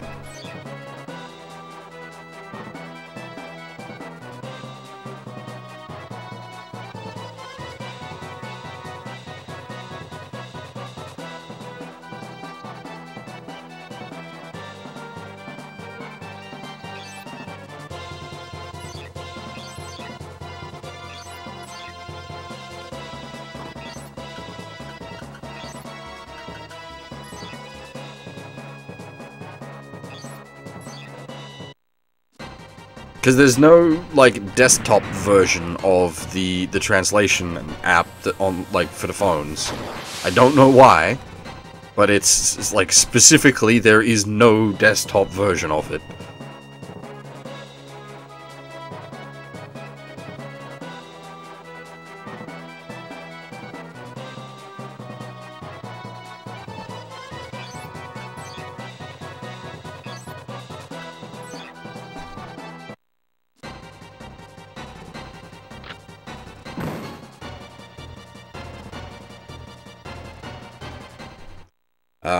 Someone remind me, if we win this map, to resupply all my flashbangs. Because we're basically going to expend them all trying to survive.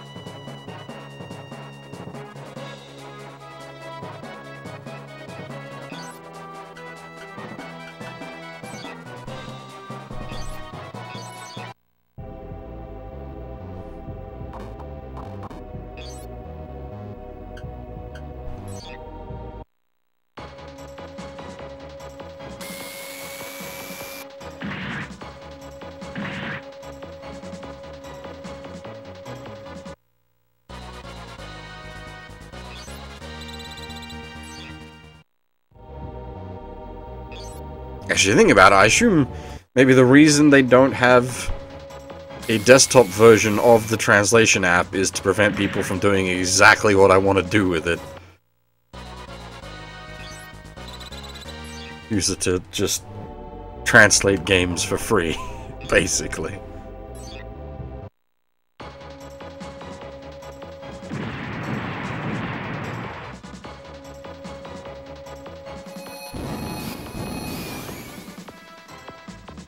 Don't worry, they'll strap her arm back on.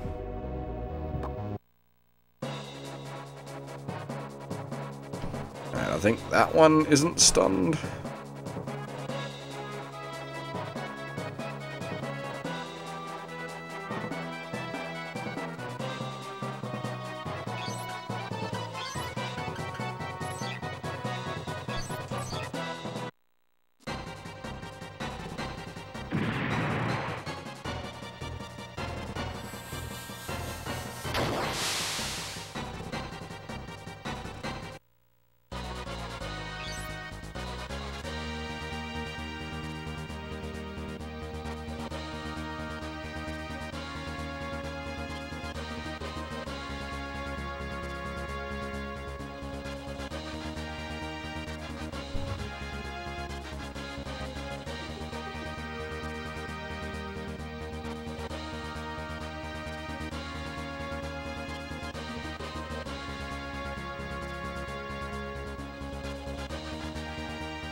Basically, I've sat down and thought long and hard how to get around localization, and that was one of the solutions I came up with. The problem with that solution is being able to make decent use of the translations that the app spits out needs you to understand at least some Japanese to be able to correct the auto-translate.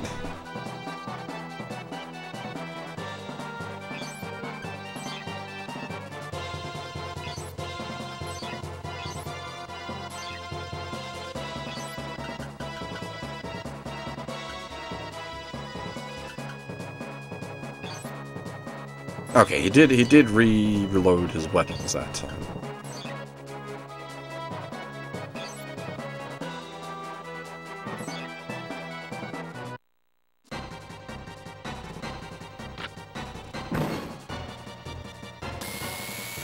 Uh-oh.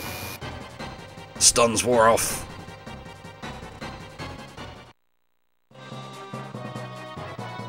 I played the first act of why didn't you reload? I don't understand. School Days with terrible machine translation.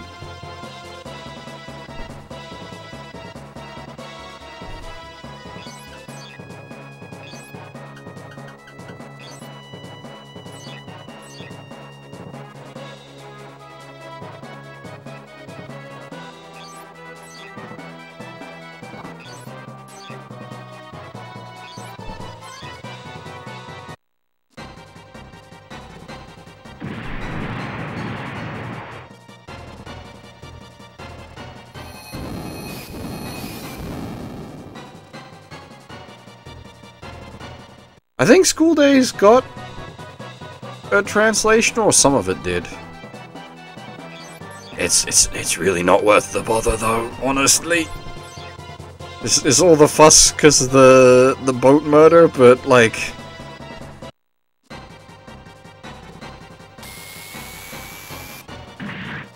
I mean, honestly, if you want something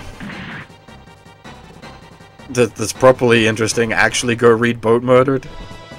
Dwarf Fortress stories are more interesting than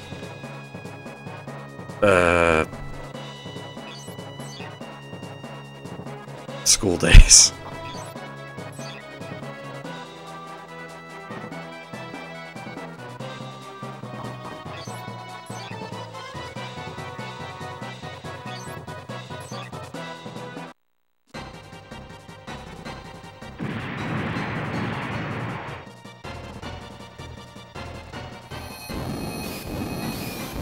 I think it was Boat Murdered that's Lava Elephants, I think. Ugh.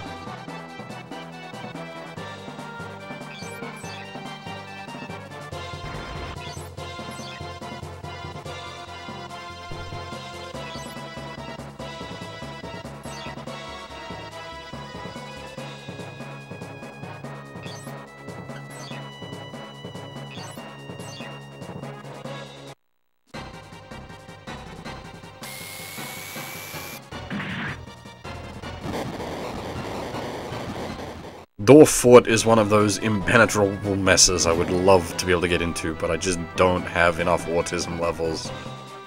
I wish I did.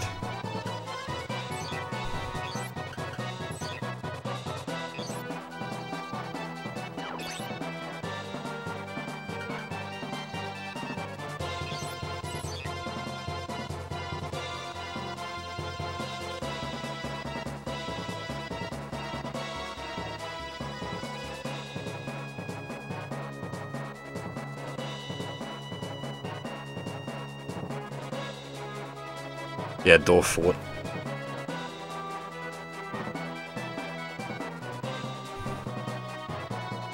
Alright, we're probably in for some pain and punishment here. Because 2 of them have woken up.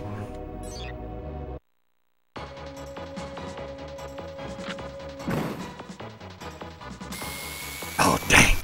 I was hoping he'd hit the arm.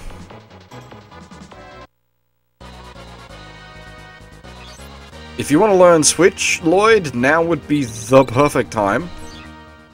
Dang. Oh god, he's getting maximum bullied. He's just gonna get cawed. Oh Christ, if Lloyd goes down, we're in trouble. Oof. Hey, Slane.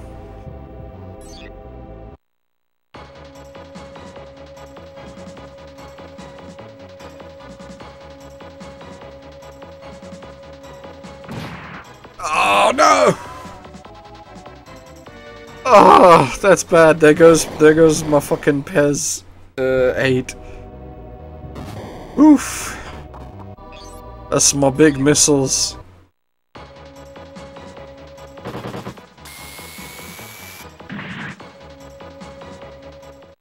Yeah, as I was saying, Callan, like, Dwarf Fort is just too much for me. I just can't. I wish I could. Oh, this guy's fucking bullshit, isn't he? Just alive. He's got an arm and a body. I could go for like a risky machine gun strats.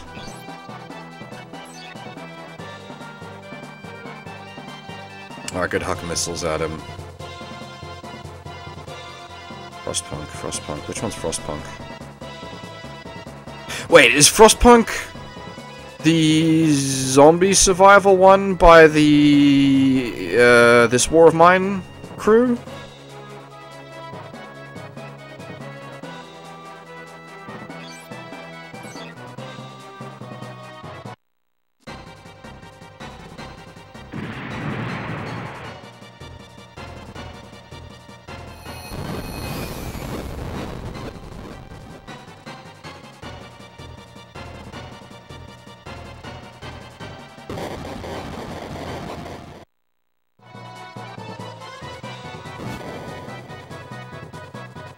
Alright, I'm mixing it up with something else then. Let me... Okay, no, I was right. It is by this War of Mine, guys.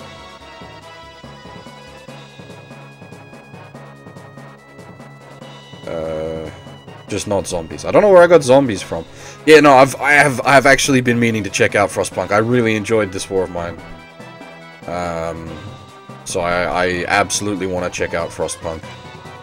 I think every time I've looked into it, though, it's been like 30, 40 koala dollars on Steam, and I'm like, I want to check it out. I don't want to $30, $40 check it out.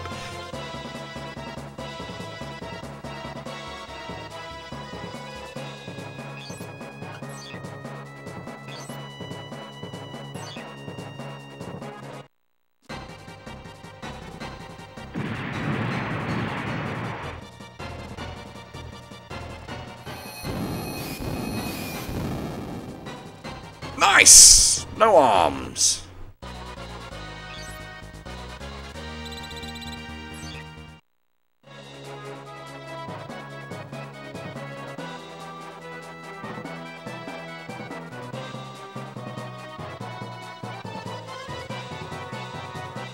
So someone is already doing the thing. Someone already thought of how... Oh, they're already disabled. That was a waste of an attack.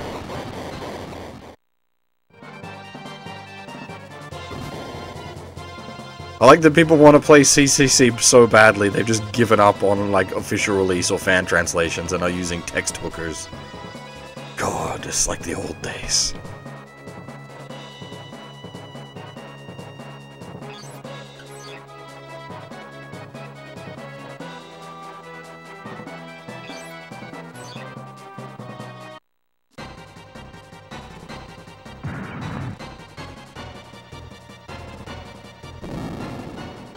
CCC is Fate Extra CCC. It's the expansion pack.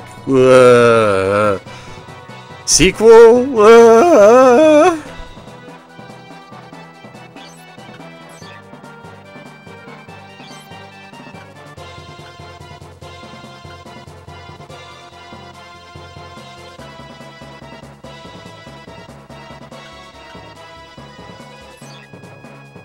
Yeah, CCC is weird.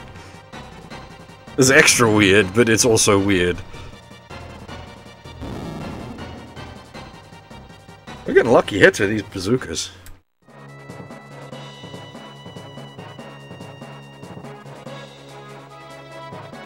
Has Lloyd thrown his flashbang? He has not. Alright, buddy. You don't get to act for a while.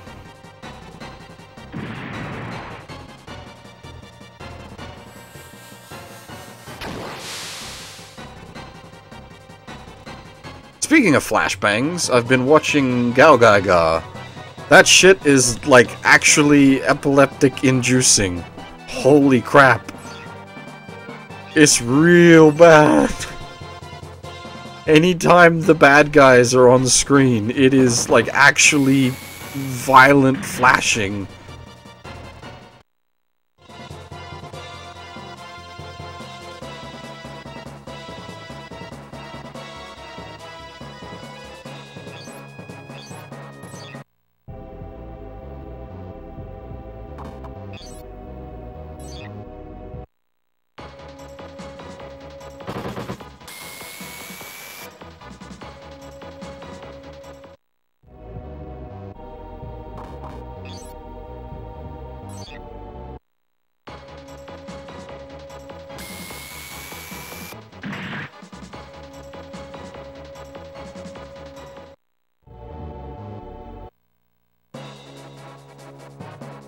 Alright, we need to smack the crap out of this guy before he wakes up. That's my plan. It might be a little difficult to carry out said plan, but we'll do our best.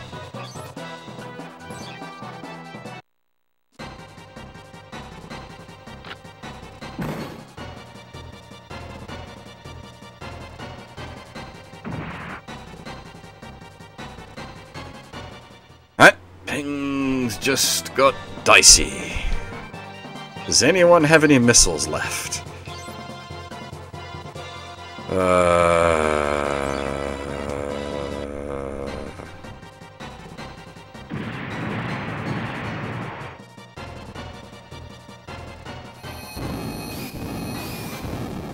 Nice. I blew off one of his arms at least. And we are slowly whittling down his core, so maybe we'll get there.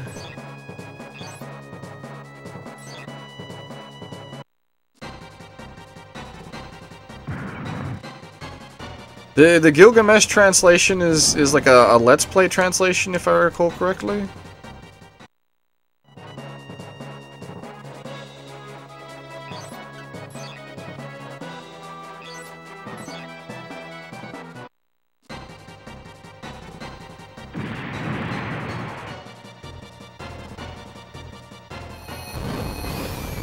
Nice! You're out of here.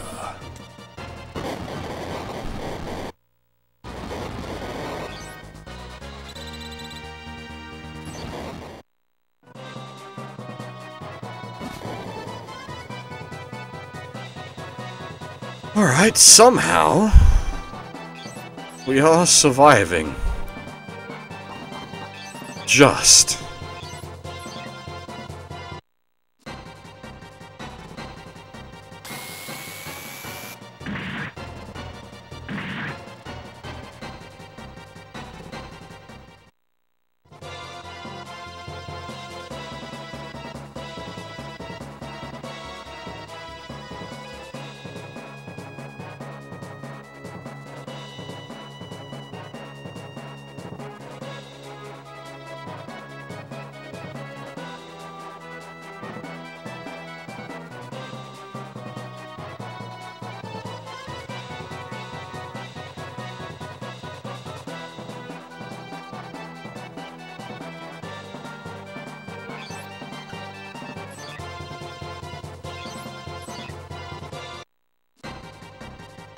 I've only done an Umu clear of the original Fate Extra.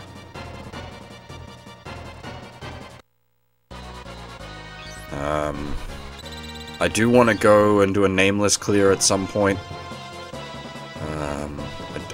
I don't really have much fuss for a Tamamamamamamamamamamamamo clear.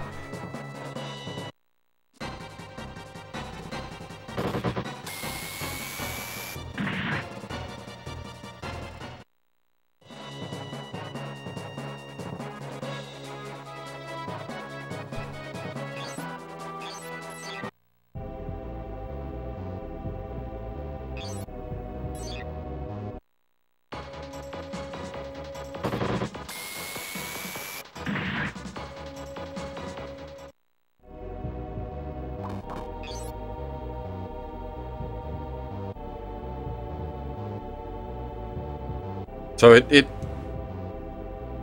it's got a way to text hook PSP emulation? That's impressive.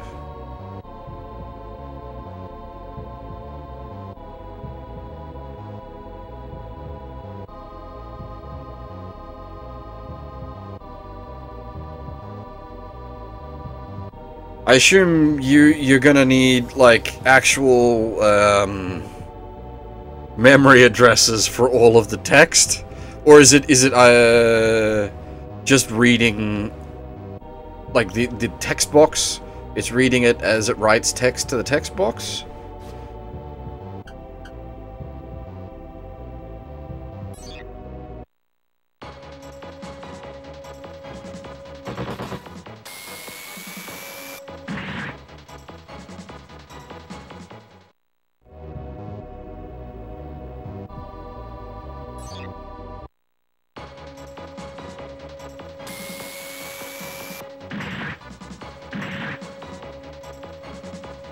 Got your arms. She's been sitting on one arm most of this map and doing quite well. That's kind of impressive.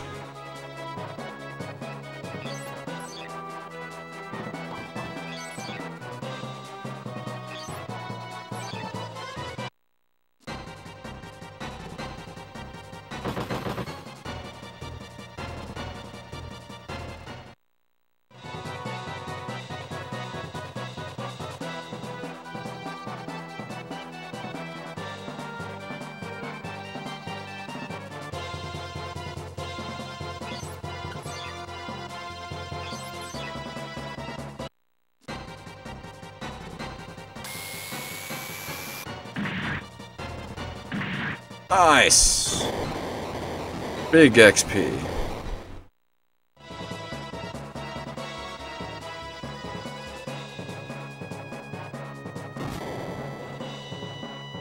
I mean, what we're attempting to do here, Callan, is silly bullshit, so it's not surprising it's complicated. What we're trying to do is not something the average user should even be thinking about.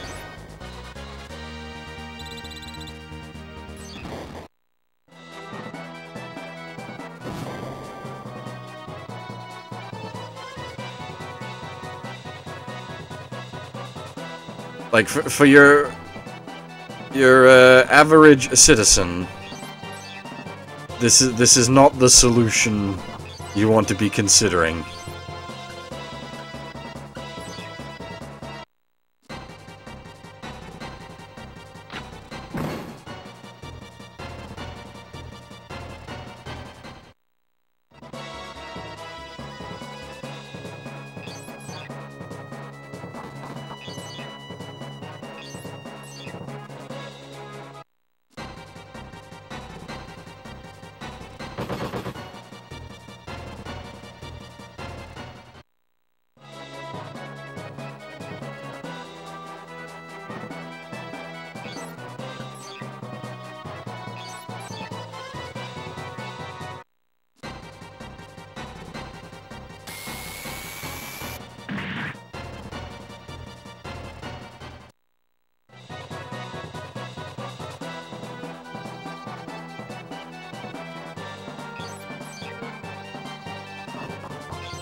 later front missions have you able to hop out of your mech, yeah?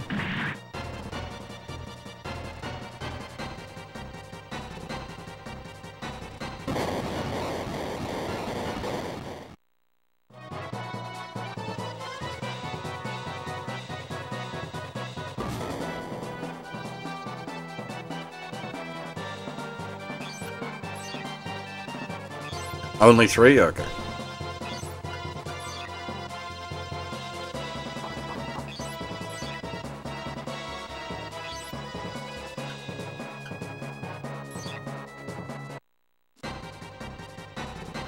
Weird action one? Which weird action one? You've got 3 to pick from. I know you can get out of your mech in, Wait, was it? Could you get out of your mech in Gun Hazard? I think you could. I'm pretty certain you could.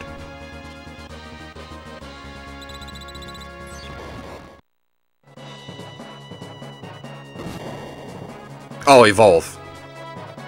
Yeah, because when it comes to front mission, you've got actual multiple action games to choose from.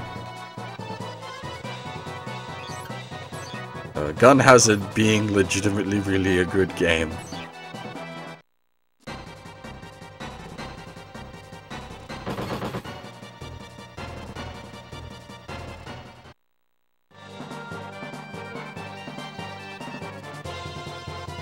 I'd recommend anyone check out Gun Hazard. Left Alive, which I know isn't out yet, but it's like a couple of days.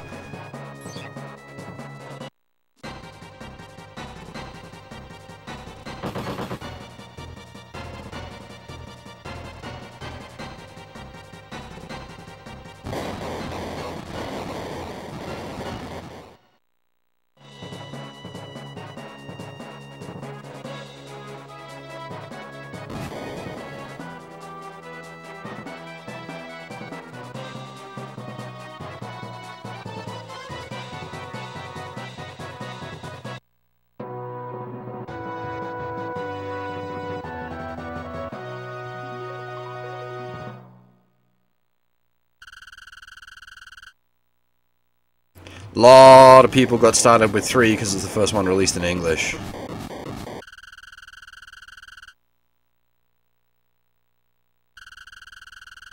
Yeah, ouch.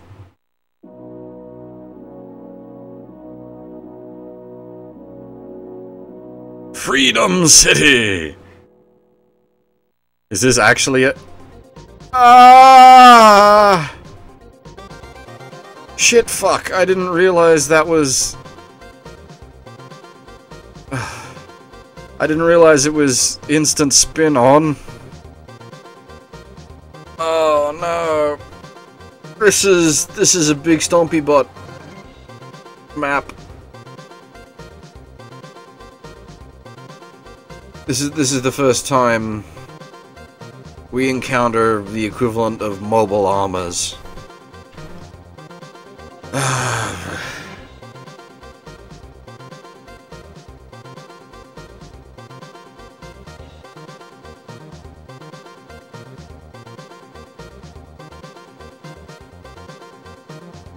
The big boy.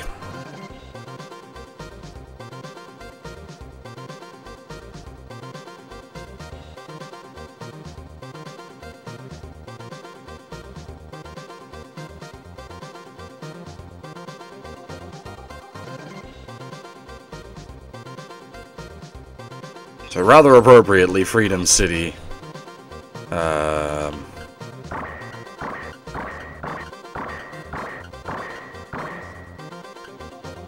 Part of the US forces.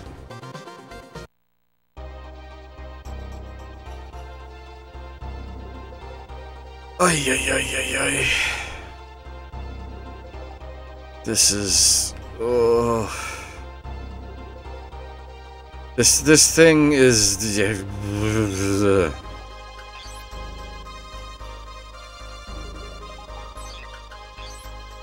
It has a big gun. It's not just that the mission is rough, Callan, it's that this is now the 3rd mission back to back that we haven't been able to go back to base. Well, we have had the option to go back to base. I just misunderstood how it was menuing.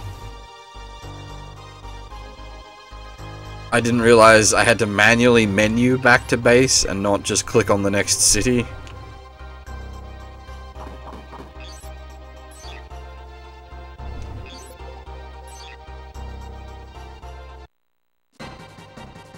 So we need to basically slowly clean our way up this map. So is the enemy packing Mark IV parts now? God damn.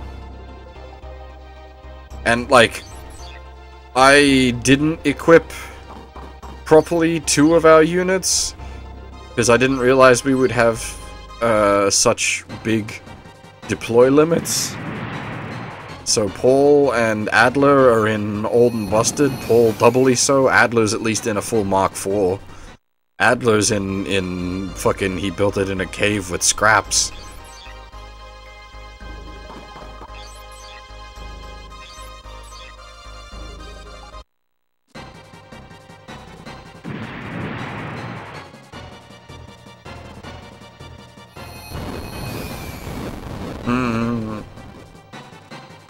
I think I said the same name twice there. Adler's in a full Mark IV, Paul's in a, he built it in a cave with scraps.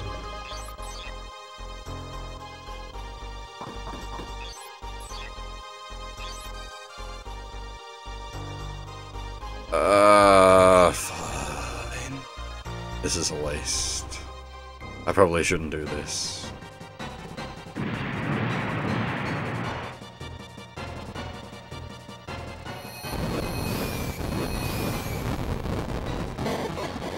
At least be, yeah, a shitload of XP.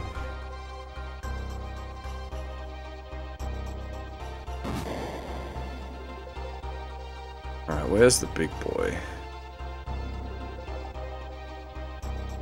Yeah, basically. Paul has 1 set of missiles on his arm, and that's it. And he's in garbage. Adler, at least, as I said, he's in full Mark IV, which is out of date, but it's at least serviceable.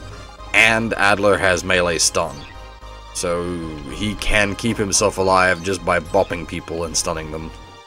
It's only level 1, so it's like a 40% chance, I think, to stun. But, like, stun is so good. I really shouldn't be splitting my forces like this, but we'll sweep up and converge before heading to deal with the Spooder mech. Spooder mech.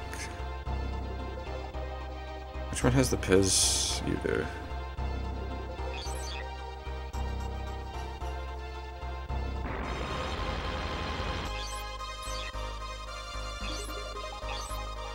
But it gets real dicey, because if I game over, we go back 3 maps. Because I haven't saved, because I forgot to...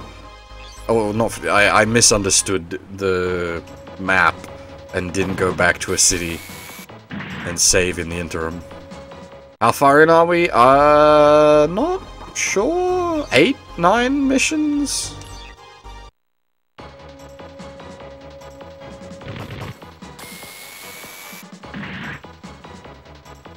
We're currently attempting to retake Freedom City. Appropriately occupied by American forces.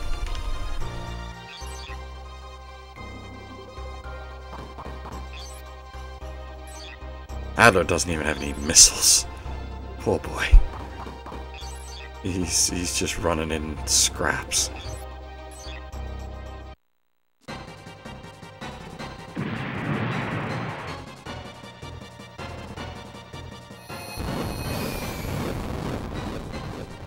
Blew his arm right off.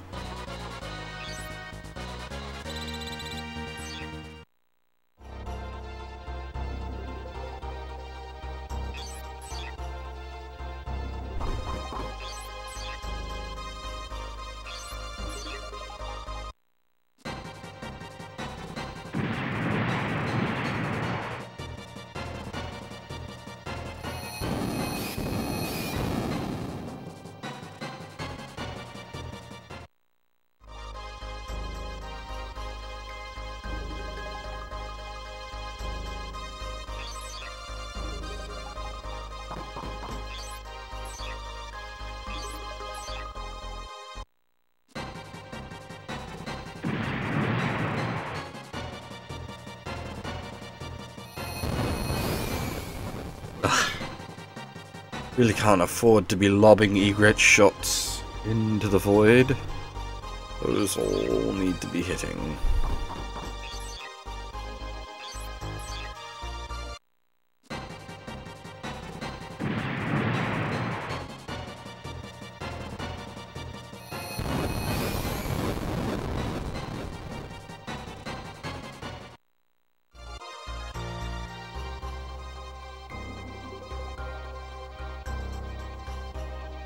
Now we're gonna be bogged down here a little bit as we clean out these guys.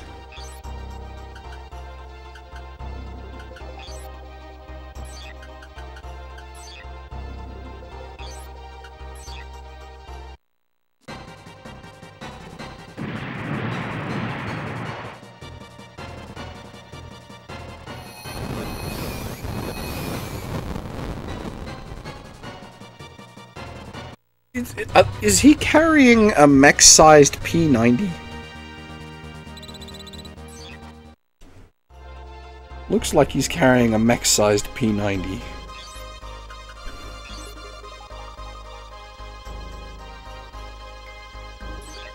Dark Nog.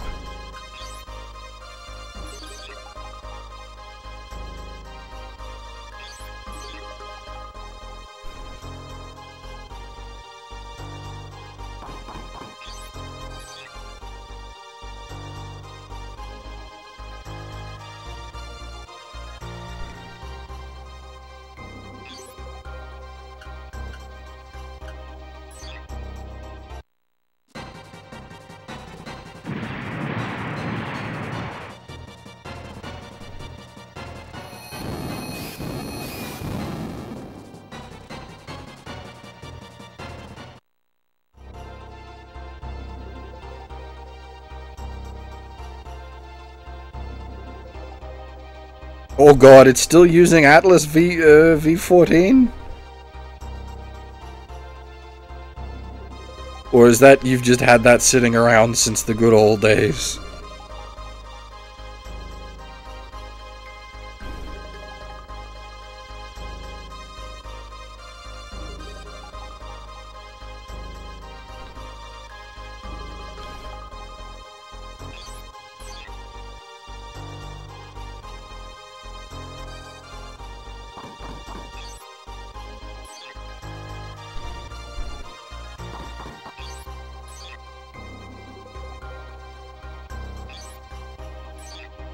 Yeah, fair enough.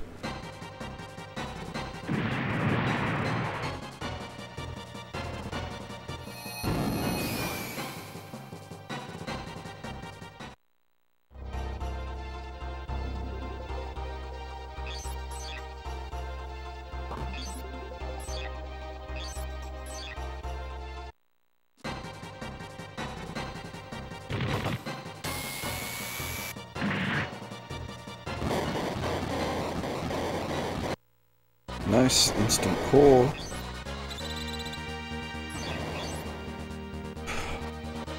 Oh, dang. We could... Oh. Okay, we're taking stun. We're absolutely taking stun. But first level 2 is really nice.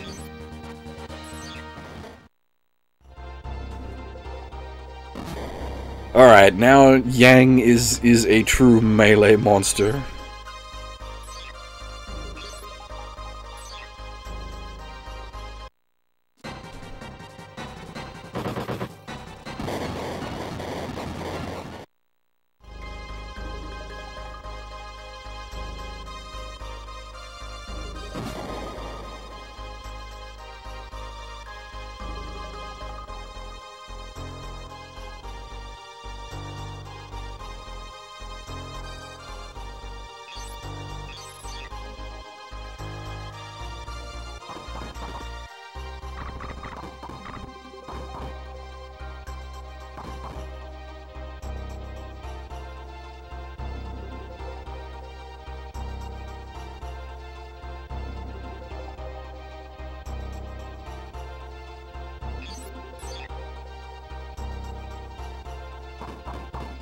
Okay, the A team are gonna be running out of missiles soon.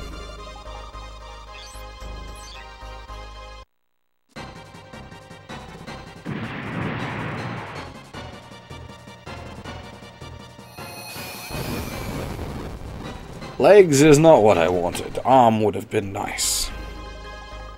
Or double tap core into kill. That would have been best. But arm would have been nice just to neutralize him.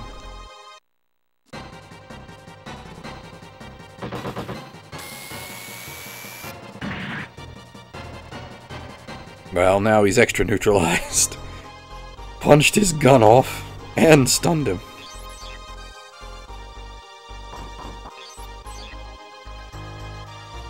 Neutralized with extreme prejudice.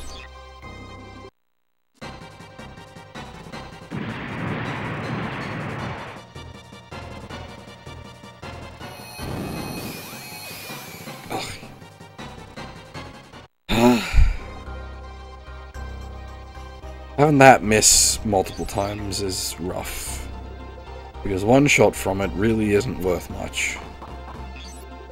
It's not a strong single shot.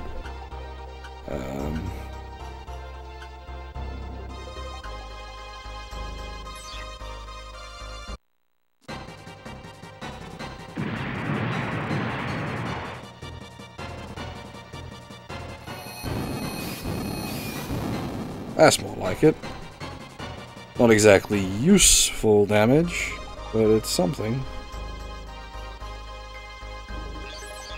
Not entirely useless, just not as good as I would have wanted.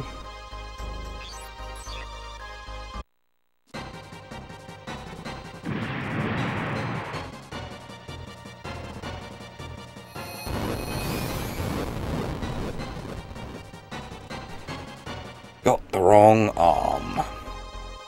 Stripped the missiler's non-missile arm. Does not achieve much.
Alright, we're gonna need to... Someone's gonna... Oh, I suppose we can just run up past him and smack the repair mech.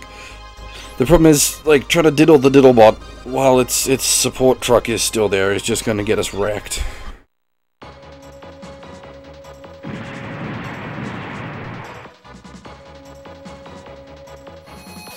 So I'm gonna need to concentrate a bunch of initial resources on getting rid of the repair truck.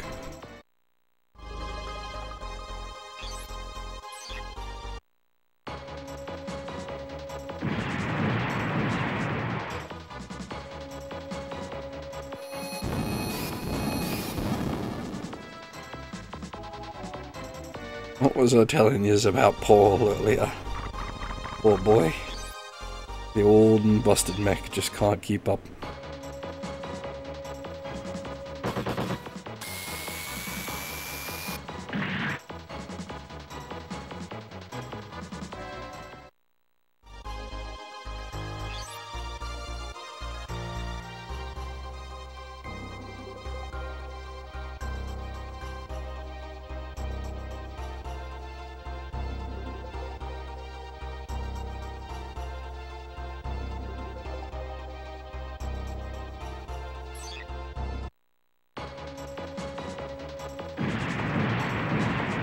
I doubt CCC will have platforming. Even if the game does have a jump button, I really doubt it.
It's either the Disgaea jump or the Neptunia jump, where it'll just get you over tiny ledges.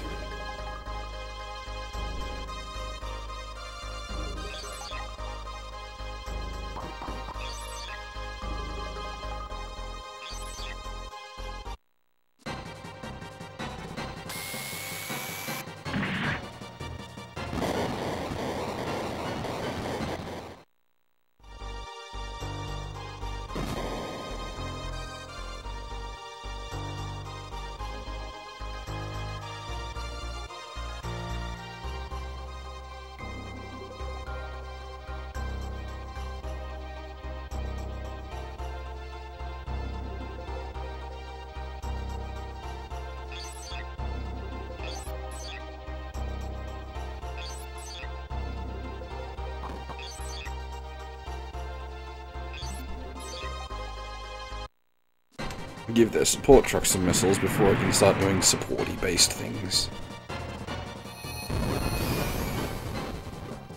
Alright, give their support truck a missile.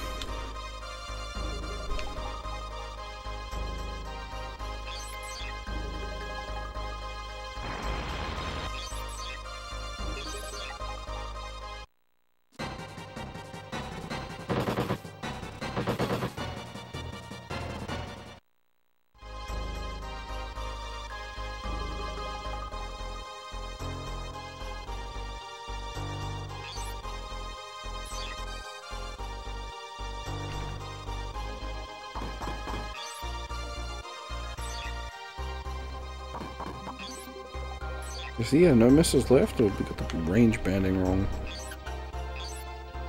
No missiles left, fair enough.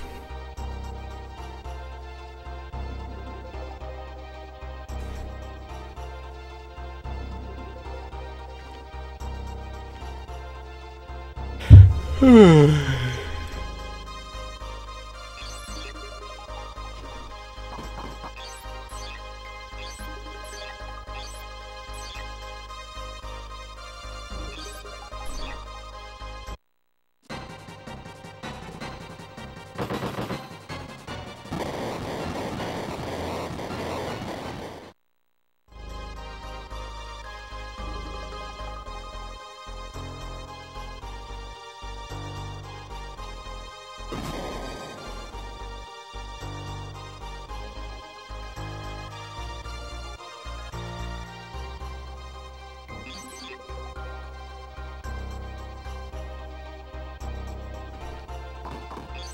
mean, if Keith can get a double proc, could just squash one of these guys outright.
Oh god, I thought he was about to get caught.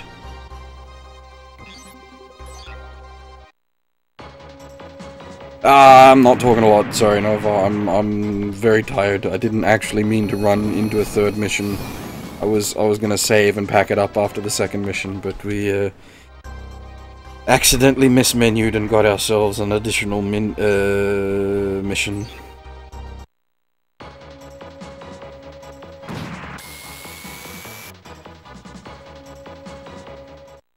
How do you fail to punch a car? It's not exactly the smallest or swiftest of targets.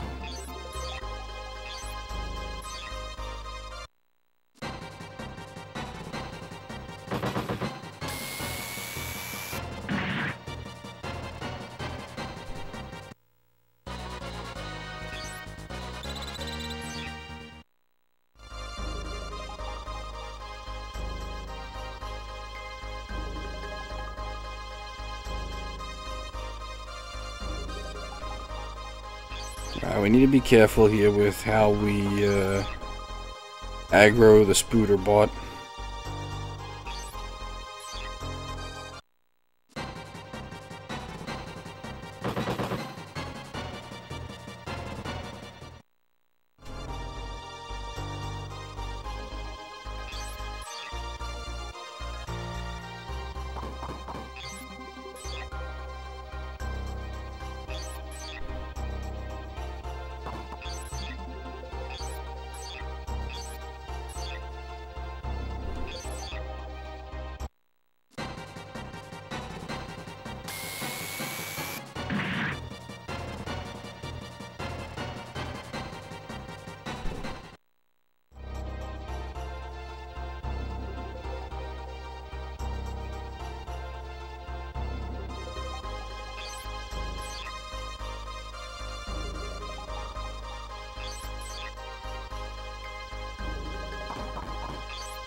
I'm always surprised when one of those hits.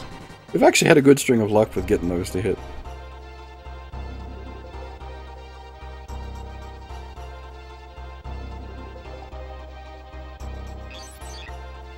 Go punch the truck.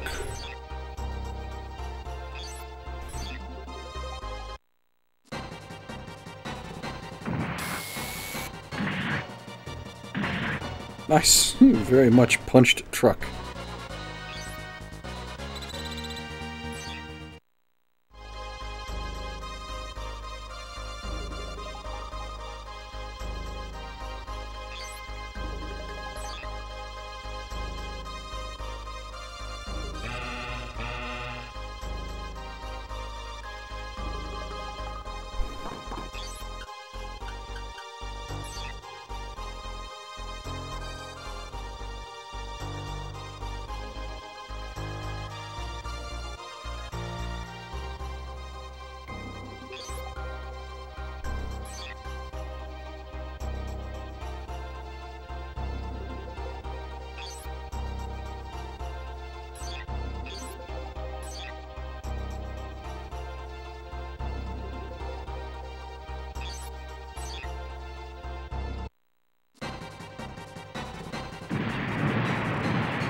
Oh, well, there goes Paul's arms. He's armless.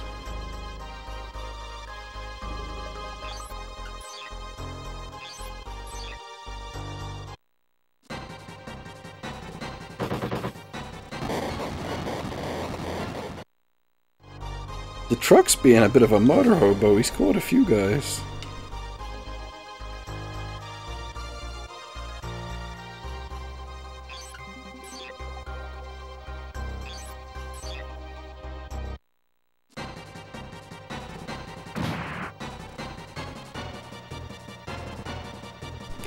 Oh, really? He got caught. More repair. By a truck, nonetheless. I suppose my truck did the same thing. I can't complain.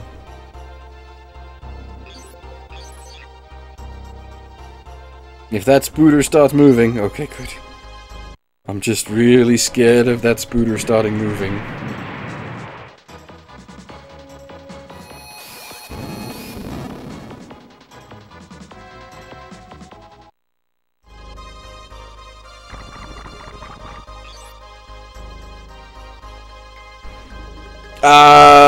Trucks are doing fine because we're in a city where there's paved roads. Out on bumpy terrain, the trucks have a real bad day navigating. There's a lot of terrain they straight up just can't go up.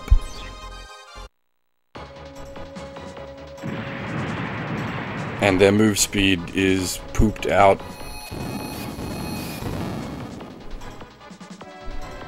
Wheels have a bad time.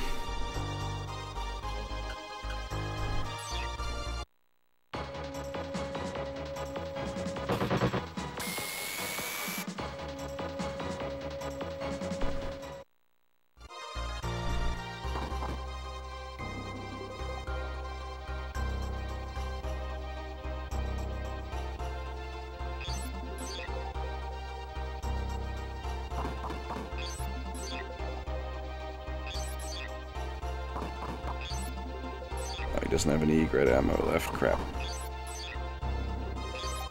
Alright, things gonna get bumpy.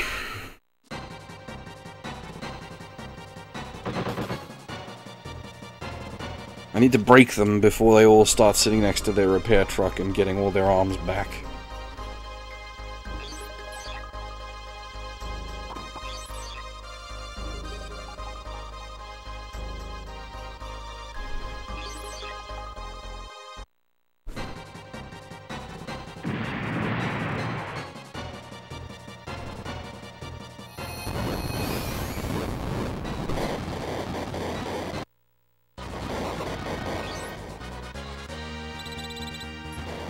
Some sort of, like, missile pod on the truck would be quite useful.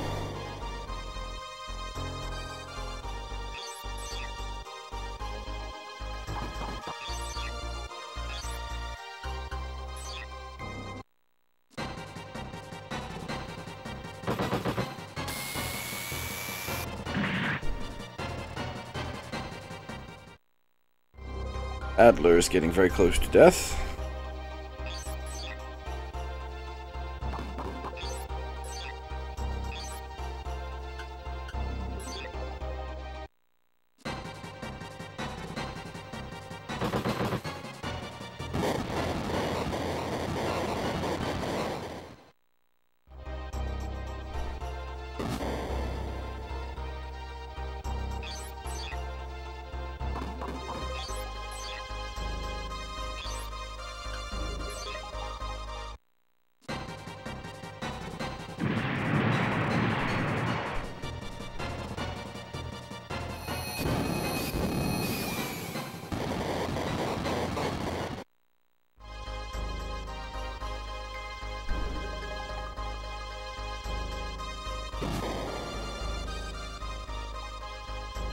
Alright, that's he's cleared out most enemy reinforcements around the Spooter. Still bogged down here though, god dang.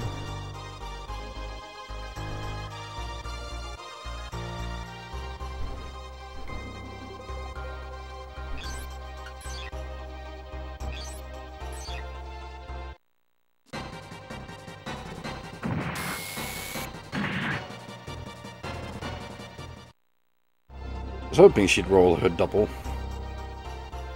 Alas. Actually, I can truck their truck with my truck. Get trucked, fucker.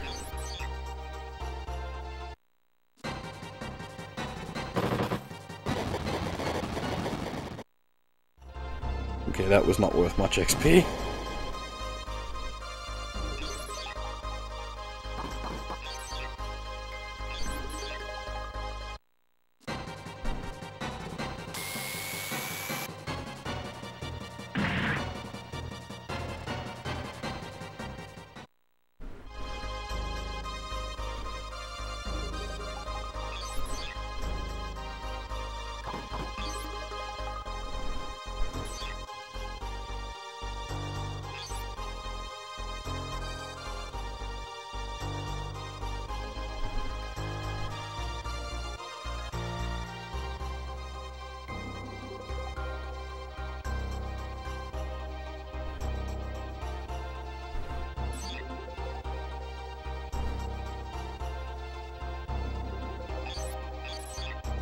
Is the Spooter about to wake up? Yes, the Spooter woke up. Oh god.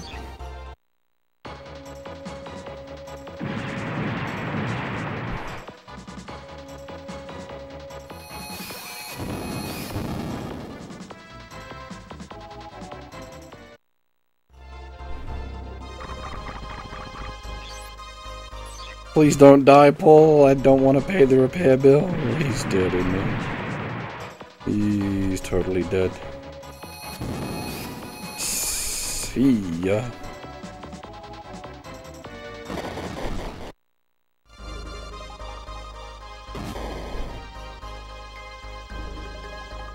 Oh, big Spooter moved away from repair truck. Nice.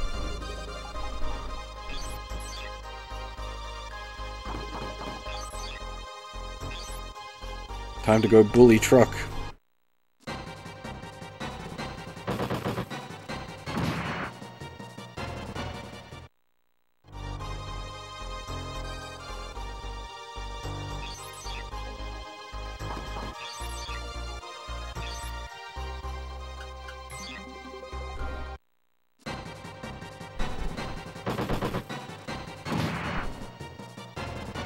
Patreon? What?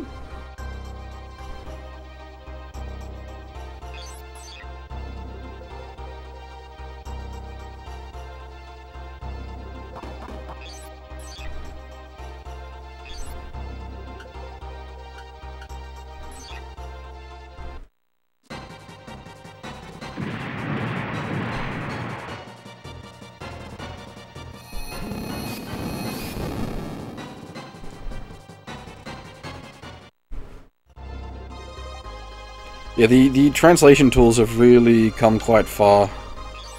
You can do a lot these days with the auto-translate stuff.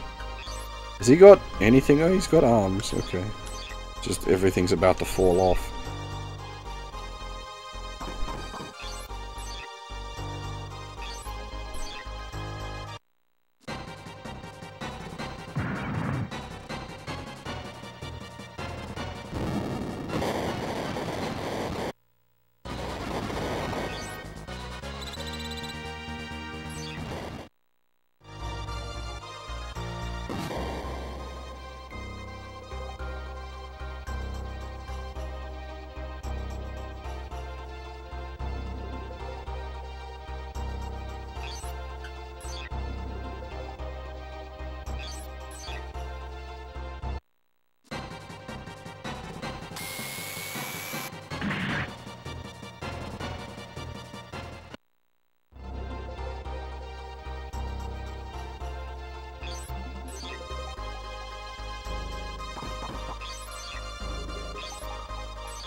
First one misses, double procs. Insta-gibs them with the double proc.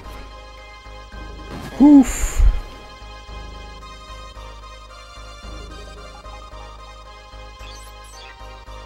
How is which truck not dead? My truck? Because it hasn't taken a lot of damage yet. Oh, their truck has like 7 health.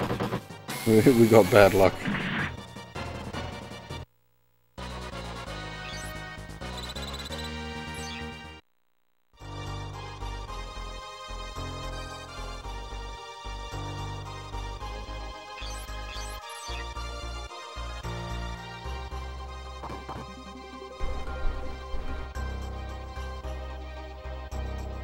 I think Adler's gonna do a suicide stun run. If you can get a stun proc. Oh, well, okay, he's not, We could flash! Hit it with a flashbang! Big spooter! Very big gun!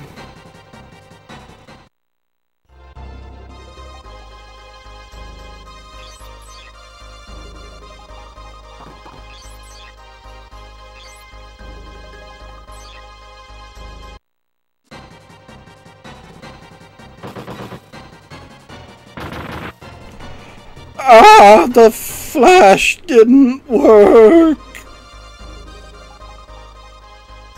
Ouch!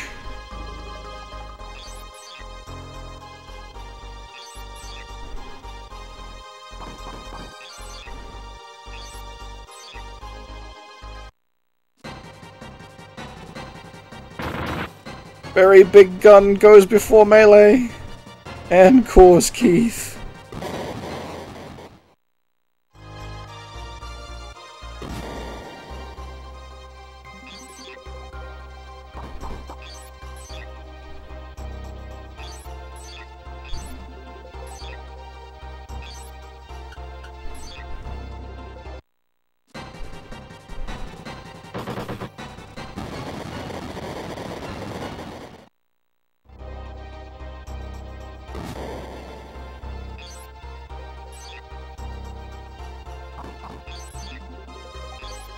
I've picked a fight with the Spooter a bit earlier than I really should have.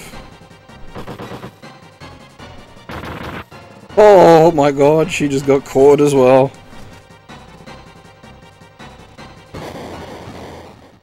Okay, so the way it works is short range attacks are faster than melee attacks. Melee attacks are faster than long range attacks.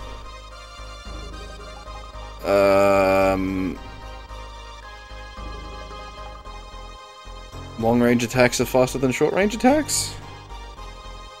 Something like that. It doesn't... It mostly only comes up in the melee sense, because you don't have to worry about the long range attacks, because there's no counter attacks with, like when you're using long range.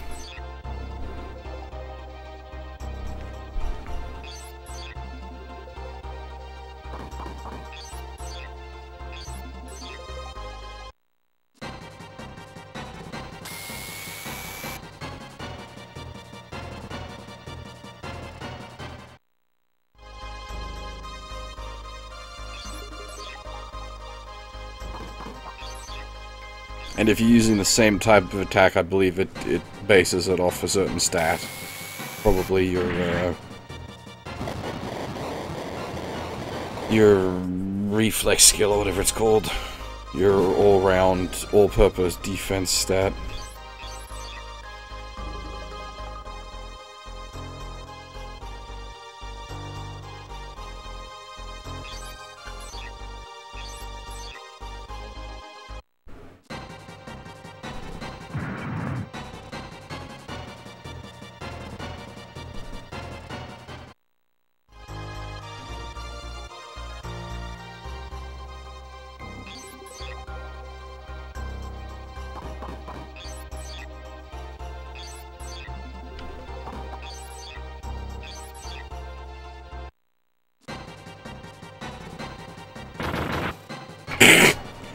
Just...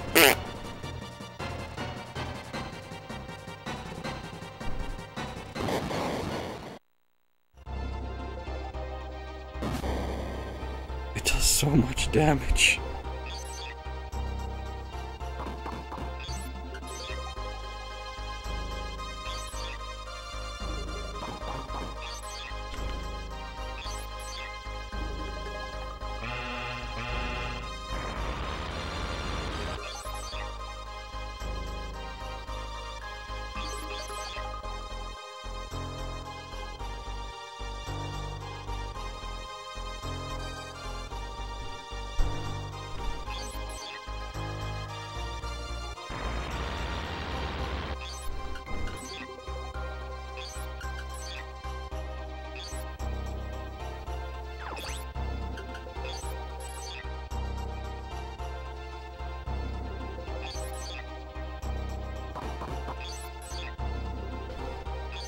Keep in mind, JJ has the Pez 8, so we can reload that and slowly blast him with missiles.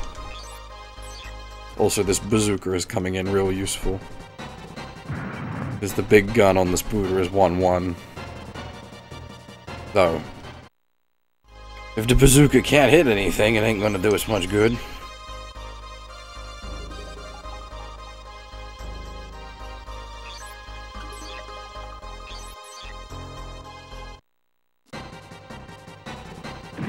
So we got missiles now.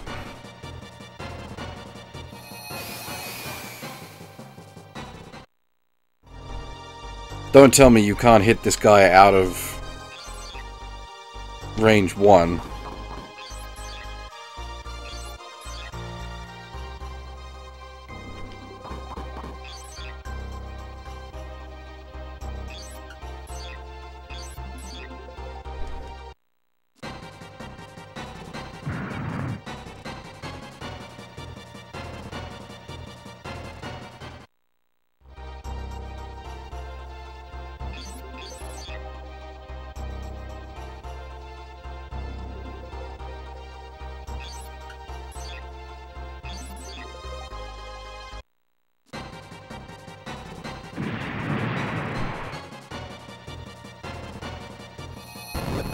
Okay, you can. It's just bad odds. Thank God.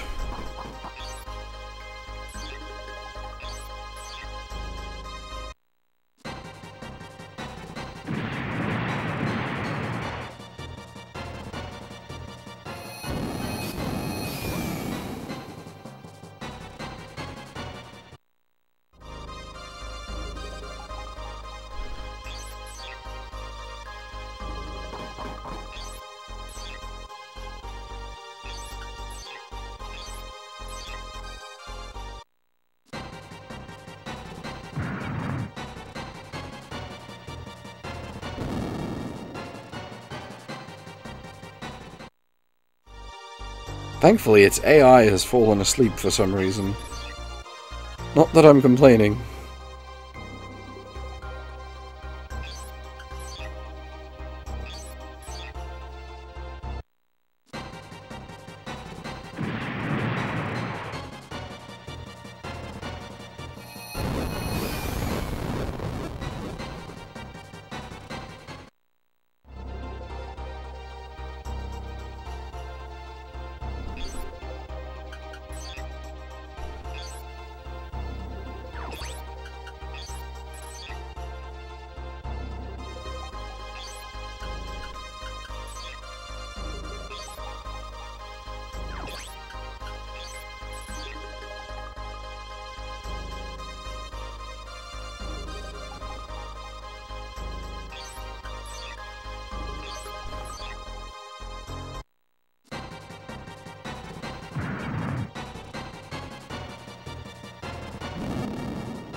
Okay, pretty much anything will finish it at this point.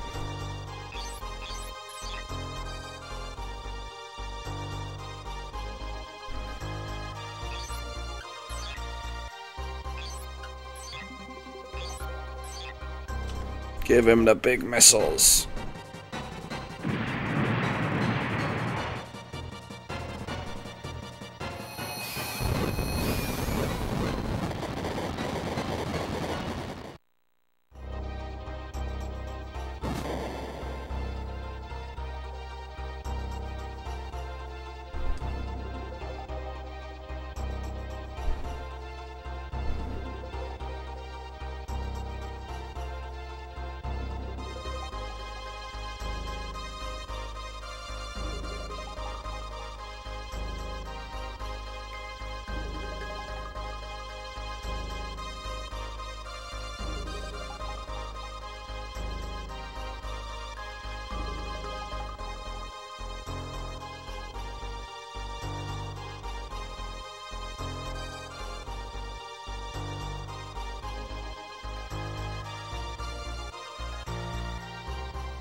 And now we get another pilot.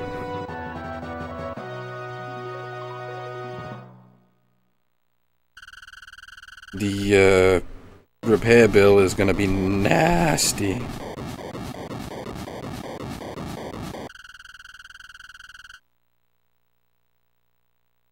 Oof. 2,500. Ouch. Alright. Normally I would do the menuing before closing up a stream, but I'm basically falling asleep in my chair at this point, so I'm gonna call it a night there. Yeah. I'll be back tonight at the regular stream time with the regularly scheduled Super Robo Sunday. We'll be starting SOW Gaiden, or Maso Kishin, this week, being the Lord of the Elementals plotline, Masaki's story, so please look forward to it. Alrighty. Thanks for watching, everyone, and hopefully I'll see you all next time.